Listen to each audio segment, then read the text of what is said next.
Hello बच्चों, मैं रुपेश कुमार सिंह आपका बड़ा भाई, आपका दोस्त स्वागत करता हूं आपका अपने यूट्यूब चैनल आरकेएस ट्यूटोरियल में, जहां आपको मिलता है क्लास 6 से क्लास 10 साइंस मैथमेटिक्स के वीडियो लेसन्स बेस्ट एक्सप्लेनेशन के साथ। यह वीडियो लेसन क्लास 10 के बच्चों के लिए है, जिसमें आज हम लोग स्टार्ट कर रहे हैं क्लास 10 केमिस्ट्री का first chapter chemical reactions and equations.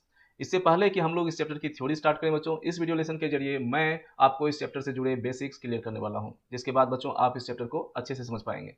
इससे पहले कि हम लोग इस वीडियो लेसन में आगे बढ़ें, एक खुशखबरी आप लोगों को बता दूं कि क्लास 10 के लिए मैंने ऑनलाइन क्लास स्टार्ट कर दी है, जहां आपका मैथ्स और साइंस का सिलेबस आपको पूरे कॉन्सेप्ट के साथ क्रिस्टल क्लियर किया जाएगा। आज के टॉपिक पर ली गई ऑनलाइन क्लास के रिकॉर्डेड वीडियो लेसन का लिंक आपको कमेंट बॉक्स में मिल जाएगा बच्चों। इसी के साथ स्टूडेंट्स क्लास 10 के बच्चों के लिए व्हाट्सएप ग्रुप का लिंक भी मैं कमेंट बॉक्स में पिन कर दे रहा हूं, जहां से आप यह ग्रुप ज्वाइन कर मेरी ऑनलाइन क्लास भी ज्वाइन कर पाएंगे। साथ ही साथ आपको क्लास 10 के सारे सब्जेक्ट्स के सभी पब्लिकेशंस के क्वेश्चन बैंक्स और सैंपल पेपर्स बिल्कुल मुफ्त मिल रहे हैं। इस बात की गारंटी है बच्चों कि अगर आप मेरे ग्रुप और मेरी क्लास ज्वाइन करते हैं तो आपके बोर्ड एग्जाम में आपको 85% टू 90+ % मार्क्स दिलवाने की जिम्मेवारी आपके बड़े भाई की होगी। साइंस और मैथ्स के अलावे आपको हर सब्जेक्ट में पूरा गाइडेंस मिलेगा। स्क्रीन पर मेरा व्हाट्सएप नंबर फ्लैश हो रहा है, आप इस पर कॉन्टैक्ट कीजिए, आपकी पूरी हेल्प करूंगा मैं। तो जल्दी से अपने इस चैनल को कर लीजिए सब्सक्राइब और अपने लाइक कमेंट्स जरूर से जरूर ऐड कीजिएगा बच्चों, ताकि ये वीडियो लेसन पॉपुलर हो सके और आप जैसे दूसरे बच्चों तक भी ये वीडियो पहुंच पाए और आपके साथ साथ मैं उनकी भी हेल्प कर पाऊं। ओके, तो चलिए आपका ज़्यादा टाइम नहीं लेते हुए चलते हैं अपने आज के वीडियो लेसन पर।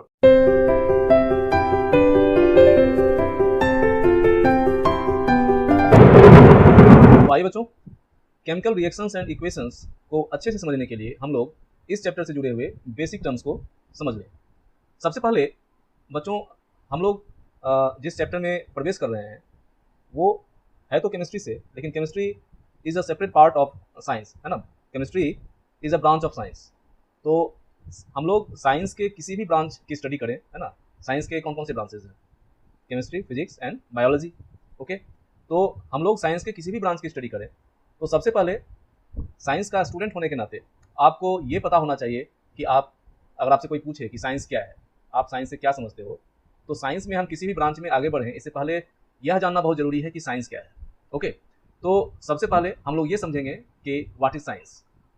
तो हमारे सामने देखिए, स्क्रीन पर आपके सामने दिख रहा है, ये डिफिनीशन है साइंस की। Science is the systematic study, science is the systematic study of the natural world based on observation, experimentation and reasoning। अब यहाँ पर जो सबसे पहला टर्म है वो हमको समझना है कि सिस्टमेटिक क्या है। आप लोग डेली लाइफ में भी इस वर्ड को खूब यूज़ करते होंगे कि उसने ये काम बहुत ही सिस्टमेटिक ढंग से किया, या वो चीज़ों को सिस्टमेटिक ढंग से नहीं करता है इसलिए फेल हो जाता है। तो सिस्टमेटिक का मतलब होता है बच्चों किसी भी चीज़ को ऑर्डर में करना, है ना। जो काम आप कर रहे हो उसको अच्छे से क्रम से करना, एक प्रॉपर ऑर्डर में करना। जैसे कोई भी काम अगर आप सिस्टमेटिक ढंग से नहीं करते हो, ऑर्डर में नहीं करते हो, तो वो काम, उस काम का जो डिजायर्ड जो रिजल्ट है, जो एक्यूरेसी है, वो आपको नहीं मिल पाती है। जैसे अगर आप किसी चैप्टर में हैं और आप उसके पहले के 2 पेज पढ़ लो, बीच के 2 पेजेस पढ़ लो, फिर आगे पढ़ लो, तो क्या आपको उस चैप्टर का कॉन्सेप्ट समझ में आएगा? नहीं आएगा, है ना। या आप इसके अलावा कोई भी काम कर रहे हैं, अगर आप उसको ऑर्डर में नहीं करते हैं, जिस ऑर्डर में वो काम होना चाहिए, अगर उस ऑर्डर में नहीं करते हैं तो आपको सक्सेस नहीं मिलेगी। तो सिस्टमेटिक का अर्थ है किसी भी कार्य को, किसी भी एक्शन को ऑर्डर में करना, जिस ऑर्डर में वो डिफाइंड है, जिस ऑर्डर में उसको होना है, उस ऑर्डर में करना, ताकि आपको डिजायर्ड रिजल्ट मिल सके। तो साइंस में हमको सबसे पहले अपनी स्टडी जो है उसको ऑर्डर में रखना होता है। और हम लोग बच्चों स्टडी किसका करते हैं? Study of the natural world. तो साइंस जो है वो है क्या? साइंस जो है वो स्टडी है किसका? नेचुरल वर्ल्ड का। जितनी भी डेवलपमेंट हम लोगों ने की है ना, वो इस बात पर डिपेंड करती है कि हम अपने नेचर को कितना एक्सप्लोर कर पाते हैं, है ना।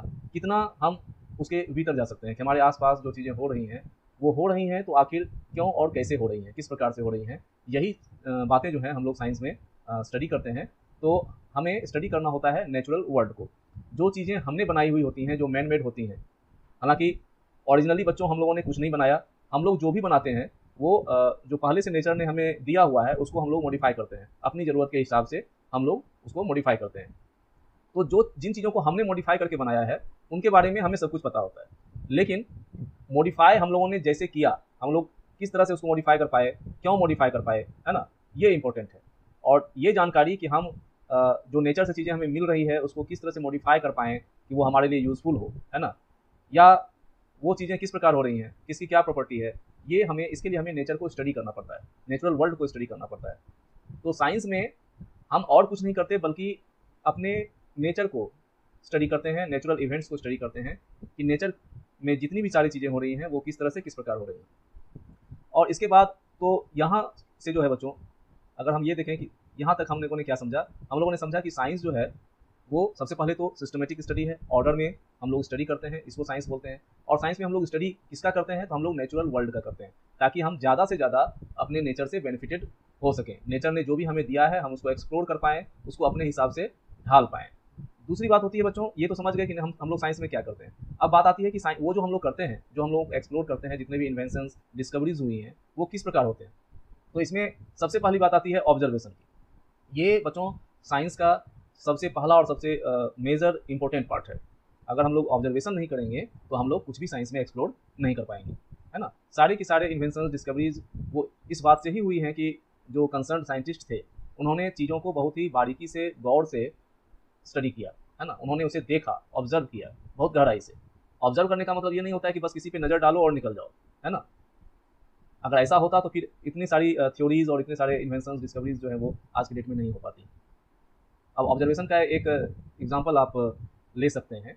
जैसे जब तक लॉ ऑफ ग्रेविटेशन जो है वो इंट्रोड्यूस नहीं हुआ था, तो सबसे पहले जब लॉ ऑफ ग्रेविटेशन बच्चों आया तो किस तरह से आया होगा। जो कंसर्न साइंटिस्ट थे, जैसे हम भी अपने आसपास बहुत सारी चीज़ों को देखते हैं, लेकिन हर कोई उन चीज़ों पर विचार नहीं करता है, सोचता नहीं है कि ये आखिर हो रहा है तो कैसे हो रहा है। लेकिन जो न्यूटन थे उन्होंने इस चीज़ पर गहराई से सोचा। एप्पल से जुड़ी हुई घटना आप लोगों ने खूब सुनी होगी, हालांकि ये एक काल्पनिक कहानी है, इसका कोई प्रमाण नहीं है कि न्यूटन बैठे हुए थे, उनके सामने एक सेब गिरा और उसी को देखकर उन्होंने लॉ ऑफ ग्रेविटेशन जो है वो फॉर्मुलेट किया, ऐसा नहीं है। लेकिन ये बात तो तय है कि उन्होंने ऐसी ही किसी चीज़ को बार बार उनके आसपास, अब गिरने की घटना तो हमारे आसपास डेली लाइफ में पता नहीं कितनी बार होती रहती है, हम लोग इग्नोर करते हैं, उन्होंने इग्नोर नहीं किया। तो उन्होंने अच्छे से ऑब्जर्व किया चीज़ों को, और ऑब्जर्वेशन से उनको लगा कि नहीं, इसको स्टडी मतलब डेप्थ में जाके स्टडी करना चाहिए। तो ऑब्जर्वेशन सबसे पहला स्टेप है और बहुत ही मेजर स्टेप है बच्चों। उसके बाद बात आती है एक्सपेरिमेंटेशन की। ये भी काफ़ी इंपॉर्टेंट है। सिर्फ ऑब्जर्वेशन से हम लोग कुछ सोच तो सकते हैं कि हाँ ये इस तरह से होता है, ऐसा हो सकता है, लेकिन ऐसा हो सकता है को ऐसा होता है में बदलने के लिए, मतलब हम दावे के साथ कह पाएँ कि हाँ अगर ये हो रहा है तो ये इस तरह से हो रहा है, इसका रीज़न ये है, ये कहने के लिए हमें एक्सपेरिमेंट्स की ज़रूरत होती है स्टूडेंट्स। एक्सपेरिमेंट्स हमारी जो थ्योरी है उसको एक सॉलिड बेस जो है वो प्रदान करते हैं। जब तक हम लोग एक्सपेरिमेंट्स नहीं करते तब तक हम ये नहीं कह सकते हैं कि हाँ मतलब I am 100% confirm that what is going on is based on this theory, है ना, मतलब ये बात सही है, ये हम तब तक नहीं कह पाएंगे जब तक हम उसको एक्सपेरिमेंटली वेरीफाई नहीं कर देंगे। ओके, तो ये काफ़ी इंपॉर्टेंट है। जैसे एक्सेलरेशन ड्यू टू ग्रेविटी का जो वैल्यू है 9.8 मीटर पर second square approximate value on earth surface, ये ऐसे ही बच्चों जो है वो सामने नहीं आ गया। थ्योरी तो डेवलप हो गई कि each and everything in this world attracts each other with a force, है ना। जैसे बच्चों हम लोग जी का वैल्यू जानते हैं 9.8 मीटर पर सेकेंड स्क्वायर अप्रॉक्सीमेट वैल्यू है ऑन अर्थ सर्फेस। तो ये ऐसा नहीं कि बस लॉ ऑफ ग्रेविटेशन आया और साथ ही साथ ये जी का वैल्यू भी जो है उसके साथ ही आ गया। पहले तो ये लॉ आया कि हाँ मतलब एक फोर्स है जो कि काम करता है, मतलब जितनी भी चीज़ें हैं इस यूनिवर्स में सभी एक दूसरे को एक फोर्स के साथ अपनी ओर अट्रैक्ट करती हैं। अब उसके बाद बात आई कि आखिर वो जो फोर्स है, जहाँ पर फोर्स है वहाँ एक्सेलरेशन है। तो जहाँ पर अर्थ का फोर्स है बच्चों वहाँ एक्सेलरेशन है ना। जो भी ऑब्जेक्ट इसके ऊपर गिर रहा है या इसके आसपास कोई भी ऑब्जेक्ट, भले ही वो अर्थ की ओर अट्रैक्ट नहीं हो रही है, लेकिन उस पर जो अर्थ सरफेस फोर्स लगा रही है, अर्थ का जो फोर्स लग रहा है, तो अगर एक्सेलरेशन प्रोड्यूस होता है किसी बॉडी में, मतलब अगर वो बॉडी अनबैलेंस्ड फोर्स के इफेक्ट में आती है अर्थ के ग्रेविटेशन के कारण, तो उसका एक्सेलरेशन क्या होगा। तो इस एक्सेलरेशन को फाइंड करने के लिए बच्चों बहुत सारे एक्सपेरिमेंट्स किए गए, और एक्सपेरिमेंट्स के बेसिस पर अलग अलग ऑब्जर्वेशंस एक्सपेरिमेंट्स के बेसिस पर जो वैल्यू हमें मिला अर्थ के सरफेस पे, दैट इज 9.8 मीटर पर सेकेंड स्क्वायर, है ना। हम लोग लैब में भी जब एक्सपेरिमेंट करते हैं इसके रिगार्डिंग, तो हम लोग बहुत सारे ऑब्जर्वेशंस लेते हैं, है ना, एक्सपेरिमेंट करते हैं और एक्सपेरिमेंट में बहुत सारे ऑब्जर्वेशंस लिए जाते हैं, उनका एवरेज वैल्यू निकाला जाता है, और वहाँ वो हम देखते हैं कि एवरेज वैल्यू जो है वो अप्रॉक्सीमेटली 9.8 मीटर पर सेकेंड स्क्वायर के बराबर होता है। तो एक्सपेरिमेंट्स जो होते हैं हमारे ऑब्जर्वेशंस को बेस जो है वो प्रदान करते हैं, है ना। जैसे हम खड़े होते हैं, हमारी रीढ़ की हड्डी है, तो एक्सपेरिमेंट्स जो हैं वो साइंस का बैकबोन है बच्चों, मतलब हमारे ऑब्जर्वेशंस का बैकबोन है। जब तक एक्सपेरिमेंट हम लोग नहीं करेंगे हमारा ऑब्जर्वेशन 100% करेक्ट जो है वो मतलब कसौटी पे खड़ा नहीं उतरेगा, है ना। एक्सपेरिमेंट्स ही जो हैं वो हमारे ऑब्जर्वेशंस को या तो सही साबित करते हैं या गलत साबित करते हैं कि जो ऑब्जर्व करके हम लोगों ने सोचा था वो सही है या गलत है ना, या इसके बेसिस पे जो हम लोग फार्मूला फॉर्मुलेट कर रहे हैं, कोई फार्मूला हम लोग इस्टेब्लिश कर रहे हैं तो वो फार्मूला सही है या नहीं। इसके बाद बच्चों आती है तीसरी चीज़ आती है एंड रीजनिंग। तो ऑब्जर्वेशन, एक्सपेरिमेंटेशन, उसके बाद रीजनिंग की बात आती है। रीजनिंग जो है बच्चों वो है लॉजिकल थिंकिंग। हम लोग ऑब्जर्वेशन भी करते हैं, एक्सपेरिमेंट्स भी करते हैं, एक्सपेरिमेंट्स में कुछ रिजल्ट्स बच्चों हम लोगों को मिलेंगे। अब उन रिजल्ट्स को देखकर वही बच्चा कुछ थ्योरी दे पाएगा, वही साइंटिस्ट कुछ बोल पाएगा, थ्योरी दे पाएगा जिसके पास तर्क शक्ति होगी, है ना, रीजनिंग होगी, वो लॉजिक, वो उस पर तर्क कर पाएगा कि हाँ अगर ऐसा हो रहा है, ये रिजल्ट आ रहा है, तो वो इन्फेरेंस उससे निकाल पाएगा। तो हम लोग जो इन्फेरेंस निकालते हैं ऑब्जर्वेशन, एक्सपेरिमेंटेशन के बेसिस पर, दैट इज रीजनिंग। और ये भी काफ़ी अहम हिस्सा है एक्चुअली बच्चों। अगर हम ये कहें कि ऑब्जर्वेशन, एक्सपेरिमेंटेशन और रीजनिंग जो है ये तीनों मिलकर साइंस की ट्रेन का निर्माण करते हैं जिससे हम लोग किसी थ्योरी पर पहुंच पाते हैं, तो गलत नहीं होगा, है ना। ऑब्जर्वेशन जो है वो इस ट्रेन के पहिए हैं, एक्सपेरिमेंटेशन जो है वो ट्रेन की बॉडी है, और रीजनिंग जो है बच्चों वो ट्रेन का ड्राइवर है। जो ये तीनों मिलकर हमें साइंस में किसी निष्कर्ष पर ले जाते हैं, किसी थ्योरी पर ले जाते हैं, किसी फॉर्मूले पर ले जाते हैं। तो मैं समझता हूँ कि अब आपका साइंस के बारे में जो कॉन्सेप्ट है वो बहुत अच्छे से क्लियर हो गया होगा। आप किसी को भी एक्सप्लेन कर सकते हैं कि व्हाट इज साइंस और what do we do in science, है ना, साइंस में हम लोग क्या करते हैं, साइंस क्या है। तो आगे मैंने आपको एक्सप्लेन किया है कि साइंस हमें किन चीज़ों में हेल्प करता है, हम लोग साइंस की स्टडी क्यों करते हैं। It helps us understand how things work in nature and explains the rules that govern the physical, chemical and biological world around us.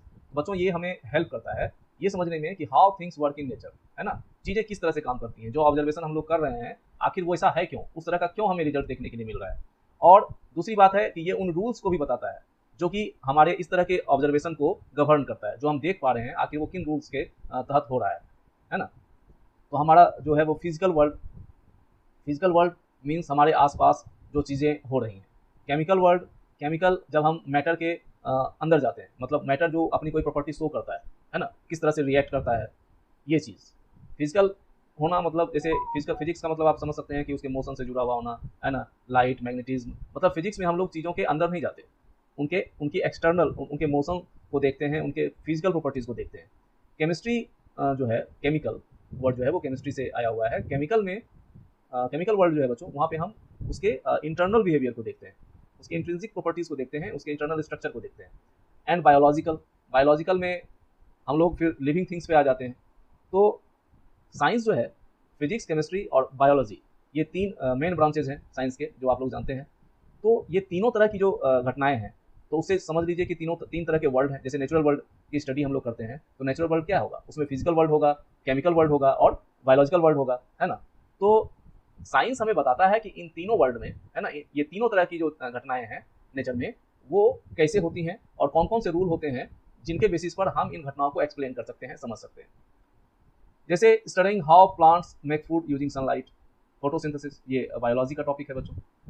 हम लोग कैसे समझ सकते हैं कि प्लांट्स जो है अपना फूड किस प्रकार बनाते हैं, तो इसकी थ्योरी जो है वो हमें फोटोसिंथेसिस पे मिलती है। उसके बाद learning how objects fall because of gravity, ये टॉपिक जो है बच्चों वो फिजिक्स का टॉपिक है कि चीज़ें किस तरह से ग्रेविटी के कारण जो है वो नीचे गिरती हैं। और तीसरा टॉपिक जो है बच्चों ये केमिस्ट्री का टॉपिक है, जो हम लोग अभी एट प्रेजेंट स्टडी कर रहे हैं, observing how substances react in chemistry. एक बहुत ही कॉमन एग्जांपल है बर्निंग ऑफ कुकिंग गैस, है ना, ये केमिकल वर्ल्ड का एग्जांपल मैं आप लोगों को दे रहा हूँ। When we burn liquefied petroleum gas LPG at home for cooking, it reacts with oxygen in the air to produce carbon dioxide, water and heat. इसका रिएक्शन है ये। आगे हम लोग जब ऑर्गेनिक केमिस्ट्री पढ़ेंगे तो इसको काफ़ी डिटेल में हम लोग स्टडी करने वाले हैं। ये ब्यूटेन है जो कि LPG का मेन कंपोनेंट होता है बच्चों। ये एल्केन सीरीज का एक कंपाउंड होता है। अब एल्केन क्या है ये हम लोग कार्बनिक केमिस्ट्री में जब अभी आगे हम लोग बढ़ेंगे ऑर्गेनिक केमिस्ट्री में, तो हम लोग इसको अच्छे से स्टडी करेंगे। तो ये हो गया आपका साइंस का पूरा फंडा क्लियर कि साइंस क्या है, कैसे चीज़ें होती हैं, है ना। अब हम लोग आते हैं अपने ब्रांच पर, जिसकी स्टडी हम लोग करने वाले हैं अपने आज के chapter chemical reactions and equations में। साइंस को जानने के बाद हम लोग अभी जानते हैं कि व्हाट इज केमिस्ट्री। तो बच्चों, chemistry is the branch of science that deals with the study of substances, their properties, how they are made and how they change when they react with other substances. तो सबसे पहले तो chemistry क्या है, branch of science है ना। Chemistry is the branch of science. The branch of science मतलब कैसा branch of science, that deals with का मतलब होता है बच्चों कि इसका रिलेशन किन चीज़ों के साथ है। तो ये क्या यहाँ हम किन चीज़ों के बारे में पढ़ते हैं। तो केमिस्ट्री साइंस का वह ब्रांच है जहाँ हम पढ़ते हैं किन चीज़ों के बारे में, क्या स्टडी करते हैं हम लोग करते हैं स्टडी ऑफ सब्सटेंसेस। सबसे पहले तो हम लोग सब्सटेंस को स्टडी करते हैं। अब सब्सटेंस क्या है?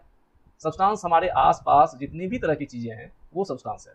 Everything is a substance. Substance living non living हो सकता है। जनरली हम लोग यहाँ पर जिस कॉन्टेक्स्ट में सब्सटेंस की बात करेंगे केमिस्ट्री में, तो केमिस्ट्री में हम लोग बात करेंगे अभी नॉन लिविंग थिंग्स के बारे में, है ना। तो चीज़ें ऐसी जो भी चीज़ें हैं जो निर्जीव हैं हमारे आसपास, अभी हम इस कॉन्टेक्स्ट में सब्सटेंस की बात करेंगे। तो हम लोग केमिस्ट्री में सब्सटेंस को स्टडी करते हैं। उसके बाद हम लोग फिर आगे चलते हैं, सब्सटेंस की स्टडी हम लोग कैसे करते हैं, उनकी प्रॉपर्टीज़ को स्टडी करके, है ना, हाउ दे आर मेड। अब प्रॉपर्टीज़ का मतलब हुआ कि अब जैसे सोडियम क्लोराइड को अगर किसी दूसरे मेटल के साथ रिएक्ट करवा रहे हैं वो किस तरह से बिहेव करेगा, है ना। मतलब दूसरे मैटर के साथ, दूसरे एलिमेंट के साथ वो किस तरह से बिहेव करता है ना, उसकी क्या क्या प्रॉपर्टीज़ हैं, ये हम लोग प्रॉपर्टीज़ के अंतर्गत पढ़ते हैं। उसके बाद है हाउ दे आर मेड, वे बनते कैसे हैं, उनका इंटरनल स्ट्रक्चर कैसा है। तो पहली बात तो हो गई कि सब्सटेंस की प्रॉपर्टी क्या है, वो केमिकली किस तरह से बिहेव करते हैं अदर सब्सटेंसेस के साथ, किस तरह से रिएक्ट करते हैं। दूसरी बात है कि अगर उनकी बनावट पे जाएं तो उनका इंटरनल स्ट्रक्चर कैसा है ना। और उसके बाद how they change when react with other substances. तो ये प्रॉपर्टीज़ में ही बच्चों आ गया। प्रॉपर्टीज़ में इसके अलावा और भी बहुत सारी चीज़ें आती हैं जो अभी हम लोग डिटेल में पढ़ेंगे तो आगे देखेंगे। तो केमिस्ट्री जो है हमें सब्सटेंस की स्टडी करवाता है और ये बताता है कि सब्सटेंस की क्या क्या प्रॉपर्टीज़ है, वो किस तरह से बना हुआ है, इसका स्ट्रक्चर क्या है और दूसरे सब्सटेंस के साथ वो किस तरह से रिएक्ट करता है। तो केमिस्ट्री हमें हेल्प करता है understand how things are made of. Chemistry बताता है कि चीज़ें कैसे बनी हुई हैं, किस तरह से बनी हुई हैं, मतलब उसका स्ट्रक्चर। उसके बाद it explains how substance combine, कैसे दो सब्सटेंस एक दूसरे के साथ कंबाइन करते हैं, कैसे वो टूटते हैं, ब्रेक होते हैं और नए सब्सटेंस जो है वो बनाते हैं। It also tells us what happens to energy during this changes. और केमिस्ट्री में हम ये भी सीखते हैं कि जब कोई केमिकल रिएक्शन हो रहा होता है ना, जब कोई केमिकल चेंज हो रहा होता है तो वहाँ एनर्जी के साथ क्या होता है, एनर्जी बढ़ जाती है या एनर्जी घट जाती है ना। एनर्जी मतलब वो जो रिएक्शन है वो एक्सोथर्मिक है यानी एनर्जी प्रोड्यूस कर रहा है, या इंडोथर्मिक है मतलब उसको एनर्जी देनी पड़ रही है केमिकल रिएक्शन के लिए। तो इस तरह से हम लोगों ने केमिस्ट्री को भी समझ लिया। आइए अब जरा ये देख लेते हैं। देखिए फिजिक्स में भी हम लोग सब्सटेंस के बारे में पढ़ते हैं, फिजिक्स में भी हम लोग बहुत कुछ पढ़ते हैं सब्सटेंस के कंसर्न में, और केमिस्ट्री में भी पढ़ते हैं। तो अभी बायोलॉजी में मैं नहीं ले जा रहा हूँ आपको, फिजिक्स और केमिस्ट्री हालांकि आगे चल के आप लोग जब स्टडी करोगे ग्रेजुएशन के स्टैंडर्ड में जाओगे, है ना, तो वहाँ अगर आप पढ़ोगे तो आप देखोगे कि ये जो तीनों ब्रांच हैं वो आगे चलकर एक हो जाते हैं। और ये हकीकत भी है, आप लोग भी ये फील करते होगे, है ना। जैसे बायोकेमिस्ट्री भी एक ब्रांच है जहाँ पर कि बायोलॉजी और केमिस्ट्री जो है वो मिक्स हो जाती है। बायोफिजिक्स जहाँ पर फिजिक्स और बायोलॉजी जो है वो मिक्स हो जाती है। ऐसा भी होता है कि फिजिक्स केमिस्ट्री और बायोलॉजी तीनों चीज़ें एक साथ आ जाती हैं, है ना। जैसे कि एटॉमिक फिजिक्स की बात करें तो यहाँ पर हम जो पढ़ेंगे एटॉमिक फिजिक्स में, that is also a part of chemistry, है ना, क्योंकि वहाँ पर हम एटम के स्ट्रक्चर के बारे में पढ़ते हैं। तो आगे चलकर चीज़ें एक हो जाती हैं, लेकिन आपके स्टैंडर्ड के लिए ये जानना बहुत ज़रूरी है कि केमिस्ट्री जो है वो फिजिक्स से किस तरह से डिफरेंट है ना, as far as a substance is concern. और हम लोग अभी लिमिटेड हैं किसके ऊपर, हम लोग सब्सटेंस के ऊपर लिमिटेड हैं कि सब्सटेंस की अगर हम लोग स्टडी कर रहे हैं तो कैसे केमिस्ट्री जो है वो फिजिक्स से डिफरेंट है। तो यहाँ कुछ पॉइंट्स मैंने आपको दिए हुए हैं, 1, 2, 3 और 4। What it studies about a substance, फिर इसका फोकस, एग्जाम्पल और चेंजेस स्टडीड, ये हम लोग देखेंगे। तो what it studies about a substance, तो केमिस्ट्री में हम लोग ये क्या पढ़ते हैं, मतलब केमिस्ट्री में हम लोग सब्सटेंस के बारे में क्या स्टडी करते हैं। केमिस्ट्री में हम लोग स्टडी करते हैं what the substance is made of, how its molecules and atoms are arranged and how it reacts to form new substances. Chemistry में हम लोग पढ़ते हैं कि सब्सटेंस जो है वो किस तरह से बना हुआ है, उसका स्ट्रक्चर क्या है, उसमें मॉलिक्यूल और एटम किस तरह से उसके भीतर अरेंज है ना, और ये कैसे रिएक्ट करके नए सब्सटेंस बनाता है। ये केमिस्ट्री का आइडिया है बच्चों। फिजिक्स में अगर इसी बेसिस पर फिजिक्स में जाते हैं हम लोग इस पॉइंट पे, तो the general physical properties of substance like mass, weight, force. तो फिजिक्स में हम लोग क्या स्टडी करते हैं, यहाँ हम लोग भीतर नहीं जा रहे हैं कि सब्सटेंस कैसे बना हुआ है, उसके मॉलिक्यूल और एटम कैसे अरेंज हुए हैं। फिजिक्स में हम लोग पढ़ रहे हैं कि इस फिजिक्स में हम लोग ये देख रहे हैं कि सब्सटेंस की जनरल फिजिकल प्रॉपर्टीज, फिजिकल मतलब जो उसके फिजिक्स से जुड़ी हुई है ना, मतलब मास क्या है उसका, वेट क्या है, फोर्स कितना उस पर लग रहा है, मोशन किस तरह के मोशन में है वो, है ना, रेस्ट में है, मोशन में है तो एक्सेलरेटेड मोशन में है कि यूनिफॉर्म मोशन में है, उसकी स्पीड क्या है, एनर्जी क्या है, हीट कितना है उसके भीतर, इलेक्ट्रिसिटी पढ़ते हैं हम लोग, मैग्नेटिज्म पढ़ते हैं। ये सारी की सारी चीज़ें जो है बच्चों ये एक्सटर्नल थिंग्स हैं, है ना, सब्सटेंस की एक्सटर्नल प्रॉपर्टीज़ हैं जो कि हम लोग बाहर से इनको व्यू कर सकते हैं, स्टडी कर सकते हैं, मेजर कर सकते हैं। और केमिस्ट्री में हम लोग सब्सटेंस के भीतर जाते हैं, है ना, उसके स्ट्रक्चर के बारे में पढ़ते हैं और बहुत ही एकदम सब एटॉमिक पार्टिकल तक हम लोग जाते हैं कि किस तरह से सब्सटेंस जो है वो बना हुआ है। हम लोग इलेक्ट्रॉन, प्रोटॉन, न्यूट्रॉन तक जाते हैं और आज के वर्ल्ड में इसके आगे भी साइंस जो है वो जा चुका है। तो ये था कि हम लोग क्या पढ़ते हैं सब्सटेंस के कंसर्न में, केमिस्ट्री में क्या पढ़ते हैं सब्सटेंस के बारे में और फिजिक्स में क्या पढ़ते हैं। दूसरी बात है बच्चों की केमिस्ट्री का फोकस किस पर होता है और फिजिक्स का फोकस किस पर होता है। तो केमिस्ट्री में हमारी स्टडी सेंटर्ड होती है सब्सटेंस के केमिकल कंपोजिशन के बारे में कि उसका जो बनावट है बच्चों वो किस तरह से बना हुआ है, स्ट्रक्चर कैसा है, किस तरह का बॉन्ड है उसके भीतर, है ना। अब जैसे लिक्विड के भीतर का बॉन्ड, एक सॉलिड के भीतर का बॉन्ड, है ना, डिफरेंट होता है। तो किस तरह के बॉन्ड्स हैं, अब जैसे आयोनिक बॉन्ड और कोवेलेंट बॉन्ड के बारे में भी आप लोगों ने पढ़ा होगा 9th स्टैंडर्ड में। और फिर है कि रिएक्शंस, किस तरह से रिएक्शंस होते हैं, ये है केमिस्ट्री का फोकस। फिजिक्स फोकस करता है इस बात पर कि सब्सटेंसेस की उसका फिजिकल बिहेवियर क्या है और पोजीशन में किस तरह से चेंज हो रहा है, physical behaviour and changes in position, energy कितनी है, फोर्सेज कौन कौन से लग रहे हैं, ये फोकस होता है फिजिक्स का। उसके बाद है, अब जैसे एग्जांपल की बात करें, हमने एक एलिमेंट को लिया मैंने, व्हेन आयरन, मतलब हम आयरन की बात करते हैं तो आयरन में अगर केमिस्ट्री में हम हैं, अगर हम केमिस्ट्री में आयरन को स्टडी कर रहे हैं तो हम देखेंगे कि when iron reacts with oxygen and water to form rust, ठीक है। ये केमिस्ट्री में एक एग्जांपल हुआ। केमिस्ट्री यहाँ बताता है कि एटम्स किस तरह से रीअरेंज होते हैं और न्यू कंपाउंड फॉर्म होता है। मतलब ऑक्सीजन और वाटर, पहले तो वो ऑक्सीजन था, फिर वाटर था, है ना, आयरन था, तीनों अलग अलग चीज़ें थी और किस प्रकार तीनों के एटम्स ने एक दूसरे के साथ दोस्ती की, है ना, मतलब तीनों के बीच गठबंधन हुआ, मतलब कैसे वो एक नया सब्सटेंस बना दिया तीनों ने मिलकर, उसके एटम्स कैसे रीअरेंज हो गए एक दूसरे के साथ मिलकर और एक हमें एक नया सब्सटेंस, टोटली डिफरेंट सब्सटेंस मिल गया। केमिस्ट्री में हमें एक टोटली डिफरेंट सब्सटेंस, एक नया सब्सटेंस मिल जाता है। फिजिक्स में ऐसा नहीं होता है बच्चों कि कुछ नई चीज़ें बन गई। फिजिक्स में जो है वो किस तरह से बिहेव कर रहा है, मतलब फिजिकल तौर पे कि उसका वेट कितना है ना, वो किस तरह के मोशन में है, ये सब फिजिक्स बताता है। तो यहाँ पे अगर आयरन की बात करें तो यहाँ केमिस्ट्री में हम लोगों ने देखा कि हम पढ़ते हैं कि आयरन किस तरह से ऑक्सीजन और वाटर के साथ रिएक्ट करके रस्ट बना देता है। फिजिक्स में बात करेंगे तो हम उसी आयरन रॉड का हम लोग वेट देखेंगे कि कितना वेट है, वो कितनी तेजी से गिरता है, एक्सेलरेशन कितना प्रोड्यूस होता है उसमें और कितना हीट जो है उसमें फ्लो करता है। तो ये आपको बता रहा होगा, इससे आपको क्लियर हो रहा होगा कि अगर सेम चीज़ को लेकर हम उसको केमिस्ट्री में स्टडी करें, उसको फिजिक्स में स्टडी करें तो किस तरह के डिफरेंसेस जो है वो हो जाते हैं। उसके बाद है केमिकल चेंजेस, मतलब चेंजेस स्टडी। तो चेंजेस केमिस्ट्री में किस तरह के चेंजेस होते हैं बच्चों, केमिस्ट्री में जो चेंजेस होंगे वो केमिकल चेंजेस होंगे। When new substances are form like burning, rusting, dissolving, neutralising, मतलब बर्न होने से भी आप देखते हैं कि नया सब्सटेंस बनता है, चीज़ें जल जाती हैं तो तुमको एक उसका ऐश मिलेगा, राख मिलेगी, है ना। रस्टिंग, आयरन की रस्टिंग होती है तो उसके ऊपर एक लेयर जो जम जाती है, तुमको वो भी एक अपने आप में एक नया कंपाउंड है, आयरन का एक स्पेशल ऑक्साइड है। डिसॉल्विंग, है ना, चीज़ें डिसॉल्व होकर जो है सॉल्यूशन बनाती हैं। फिर है न्यूट्रलाइजिंग, जैसे एसिड और बेस एक दूसरे को न्यूट्रलाइज करते हैं। तो यहाँ पर कुछ नया मिलता है। फिजिकल चेंजेज में where no new substance is formed, यहाँ कुछ नया नहीं बनता। यहाँ चीज़ें पिघलती तो जरूर हैं लेकिन ऐसा नहीं कि पिघलने के बाद वो कुछ और हो जाती हैं।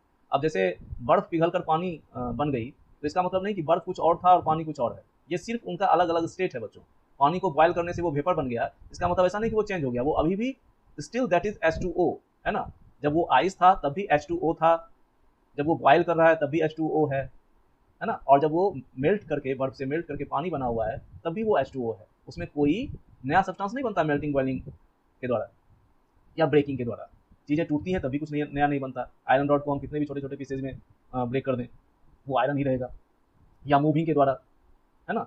कोई चीज़ कितनी तेज़ी से मूव कर रही है, किस स्पीड के साथ मूव कर रही है, इससे ऐसा नहीं होगा कि वो नया सब्सटेंस बन जाएगा या रेस्ट में आने से नया सब्सटेंस बन जाएगा, ऐसा कुछ होता नहीं है। तो इस तरह एक सेम सब्सटेंस का एग्जांपल लेके मैंने आपको बताया कि हम जब फिजिक्स में उसके ऊपर स्टडी करते हैं तो क्या पढ़ते हैं, जब केमिस्ट्री में रहते हैं तो उसके ऊपर क्या पढ़ते हैं। ओके, तो अभी आपको बहुत अच्छे से क्लियर हो गया होगा कि केमिस्ट्री जो है वो फिजिक्स से किस तरह से डिफरेंट है अगर हम एक सब्सटेंस की बात करते हैं। चलिए आगे चलते हैं। तो अभी हम लोगों ने देखा साइंस क्या है, साइंस का ये जो ब्रांच है केमिस्ट्री जिसमें आज हम लोग स्टडी कर रहे हैं वह क्या है, और केमिस्ट्री फिजिक्स से किस तरह से डिफरेंट है। अब थोड़ा सा हम लोग अपने चैप्टर का जो टाइटल है केमिकल रिएक्शंस एंड इक्वेशंस, हम लोग अब उसके करीब जा रहे हैं। व्हाट इज अ केमिकल, है ना। तो बच्चों मेरे पढ़ाने का अपना तरीका है, मैं आपको डायरेक्ट स्टार्ट नहीं करूंगा चैप्टर, क्योंकि आप देख रहे होंगे कि मैं चीज़ों को फ्रॉम द बिगनिंग एकदम जीरो से लेकर आपके सामने चल रहा हूँ, ताकि आपका पूरा जो है बेस वो एकदम नीचे से क्लियर हो, आपको पढ़ने में मजा आए, है ना, आप इंजॉय करो। जब भी आप किसी चीज़ को इंजॉय करते हो, आपकी कोई हॉबी होती है, कैसे आप उसमें इतना अच्छा परफॉर्म करते हैं, क्योंकि आपको उसमें मजा आता है। तो जब आप प्रेशराइज्ड होकर कोई काम करते हो तो आपको उसमें मजा नहीं आएगा, आप उसमें कभी भी बहुत अच्छा नहीं कर पाओगे। आप एक रूटीन वर्क करोगे, ये मान के करोगे कि अरे ये केमिस्ट्री है, मुझे पढ़ना जरूरी है, मैं पढ़ूंगा नहीं तो मुझे अच्छे मार्क्स नहीं आएंगे। तो जब आप ऐसा सोचते हैं तो आप सिंसियर तो होते हैं, लेकिन आप अपनी इफिशियंसी को कम कर देते हैं, क्योंकि वो आपके लिए बोझ हो जाता है। आपको ये सोचना है कि ये मेरे इंटरेस्ट का चीज़ है, ये बहुत अच्छी चीज़ है। कैसे एक नई मूवी आती है तो आप उसको देखना चाहते हैं, एक्सप्लोर करना चाहते हैं, तो यहाँ आपको एंजॉय करने के लिए बहुत कुछ है, सीखने के लिए बहुत कुछ है ना? तो सीखिए, एंजॉय कीजिए। सीखने में, एंजॉय करने में, अगर पढ़ने के साथ साथ हम इन चीज़ों को सीखना और एंजॉय करना को लगा दें तो फिर आपके लिए बहुत आसान हो जाएगा। तो इसीलिए मैं आपको इस तरह से पढ़ा रहा हूँ कि आपका इंटरेस्ट अगर अभी तक नहीं भी था साइंस में, तो अब वो इंटरेस्ट आपका डेवलप हो और आप इसको नेचुरली ले पाएँ। ठीक है? तो आइए जानते हैं कि what is a chemical. Chemical क्या है? बच्चों, केमिकल को सबसे पहले मैंने प्योर सब्सटेंस कहा। A chemical is a pure substance. उसके बाद है कि मेड अप ऑफ वन और मोर टाइप ऑफ एटम्स। तो ये सबसे पहले तो एक प्योर सब्सटेंस है बच्चों। उसके बाद बात आती है कि ये एक या एक से अधिक टाइप से बना हुआ है। किसके एक या एक से अधिक टाइप से बना हुआ है? एटम के या मॉलिक्यूल्स के, है ना? एटम्स का भी एक या एक से अधिक टाइप हो सकता है, मॉलिक्यूल का भी एक या एक से अधिक टाइप हो सकता है। It has specific composition and distinct properties. तो अब ये भी बात है कि एक या एक से अधिक एटम या मॉलिक्यूल से मिलकर एक प्योर सब्सटेंस बना जो कि केमिकल है। इसके साथ साथ बनने से काम नहीं हुआ, इसमें कंपोजिशन भी जो है बच्चों, उसका एक स्पेसिफिक कंपोजिशन है एंड डिस्टिंक्ट प्रॉपर्टीज है। स्पेसिफिक मतलब एकदम फिक्स्ड कि यही कंपोजिशन होगा। उसके बाद प्रॉपर्टीज डिस्टिंक्ट है, मतलब खास भिन्न प्रॉपर्टीज है, मतलब है ना, डिफरेंट प्रॉपर्टीज है, मतलब वो उसकी प्रॉपर्टी है। अगर कहीं भी इस तरह की प्रॉपर्टी हमको दिख रही है तो हम कह सकते हैं कि ये सब्सटेंस वो है। तो इस तरह का फीचर होता है बच्चों। कंपोजिशन फिक्स होता है, बनावट फिक्स होती है, उसका अपना प्रॉपर्टी भी फिक्स होता है। अब केमिकल्स कैन बी, क्या क्या हो सकता है? तो ऊपर ये जो डिफिनेशन मैंने आप लोगों को बताया, इसके अनुसार हम लोग अब नीचे चलते हैं और एक एक करके वन बाय वन देखते हैं। प्योर सब्सटेंस को मैं नीचे आगे एक्सप्लेन करूंगा। अभी हम लोग चल रहे हैं कि जो हम लोगों ने पढ़ा कि वन और मोर टाइप ऑफ एटम और मॉलिक्यूल। तो सबसे पहले हम लोग देखते हैं made up of one type of atom. सबसे पहले एक टाइप का। तो आपको पता है, आप लोगों ने पहले भी खूब पढ़ा हुआ है, 9th स्टैंडर्ड में खूब अच्छे से देखा होगा कि जब एक ही तरह के एटम्स होते हैं बच्चों, तो वो सब्सटेंस क्या कहलाता है? एलिमेंट कहलाता है ना? एलिमेंट को तब तक तोड़ते जाओ जब तक उसका जितना जितना भी प्रॉपर्टी था, जैसे एक आयरन रॉड को break break break and break, कितना ब्रेक करो, लेकिन वो रहना चाहिए आयरन ही। अगर वहां तक हम उसको सबसे स्मॉलेस्ट पार्ट में हम इंटर कर जाते हैं तो that will be an atom of iron. Atom के स्टैंडर्ड में जाने के बाद वो सब्सटेंस चेंज नहीं होगा बच्चों, वो आयरन ही रहेगा, लेकिन हाँ ये है कि वो सबसे छोटा पार्ट होगा उसका, उसके आगे उसको तोड़ा नहीं जा सकता है। अब यहाँ तोड़ा नहीं जा सकता मतलब ये नहीं है कि हम उसको ब्रेक नहीं कर सकते, हाँ ब्रेक कर सकते हैं, लेकिन अगर इसके बियॉन्ड हम जाते हैं तो हमें फिर इलेक्ट्रॉन, प्रोटॉन और न्यूट्रॉन मिलेगा, हमें फिर आयरन नहीं मिलेगा, है ना? इलेक्ट्रॉन, प्रोटॉन और न्यूट्रॉन्स मिलेंगे। तो जब तक हम इलेक्ट्रॉन, प्रोटॉन और न्यूट्रॉन के स्टैंडर्ड पे नहीं पहुंच जाते, उसके पहले, जस्ट उसके पहले जो सबसे स्मॉलेस्ट पार्टिकल है, दैट इज एन एटम, है ना? और अगर एक ही तरह का एटम आपको दिखाई पड़ रहा है तो समझ जाइए कि वहां जो सब्सटेंस आपके पास है, आपके हाथ में है, वो क्या है? एक एलिमेंट है ना?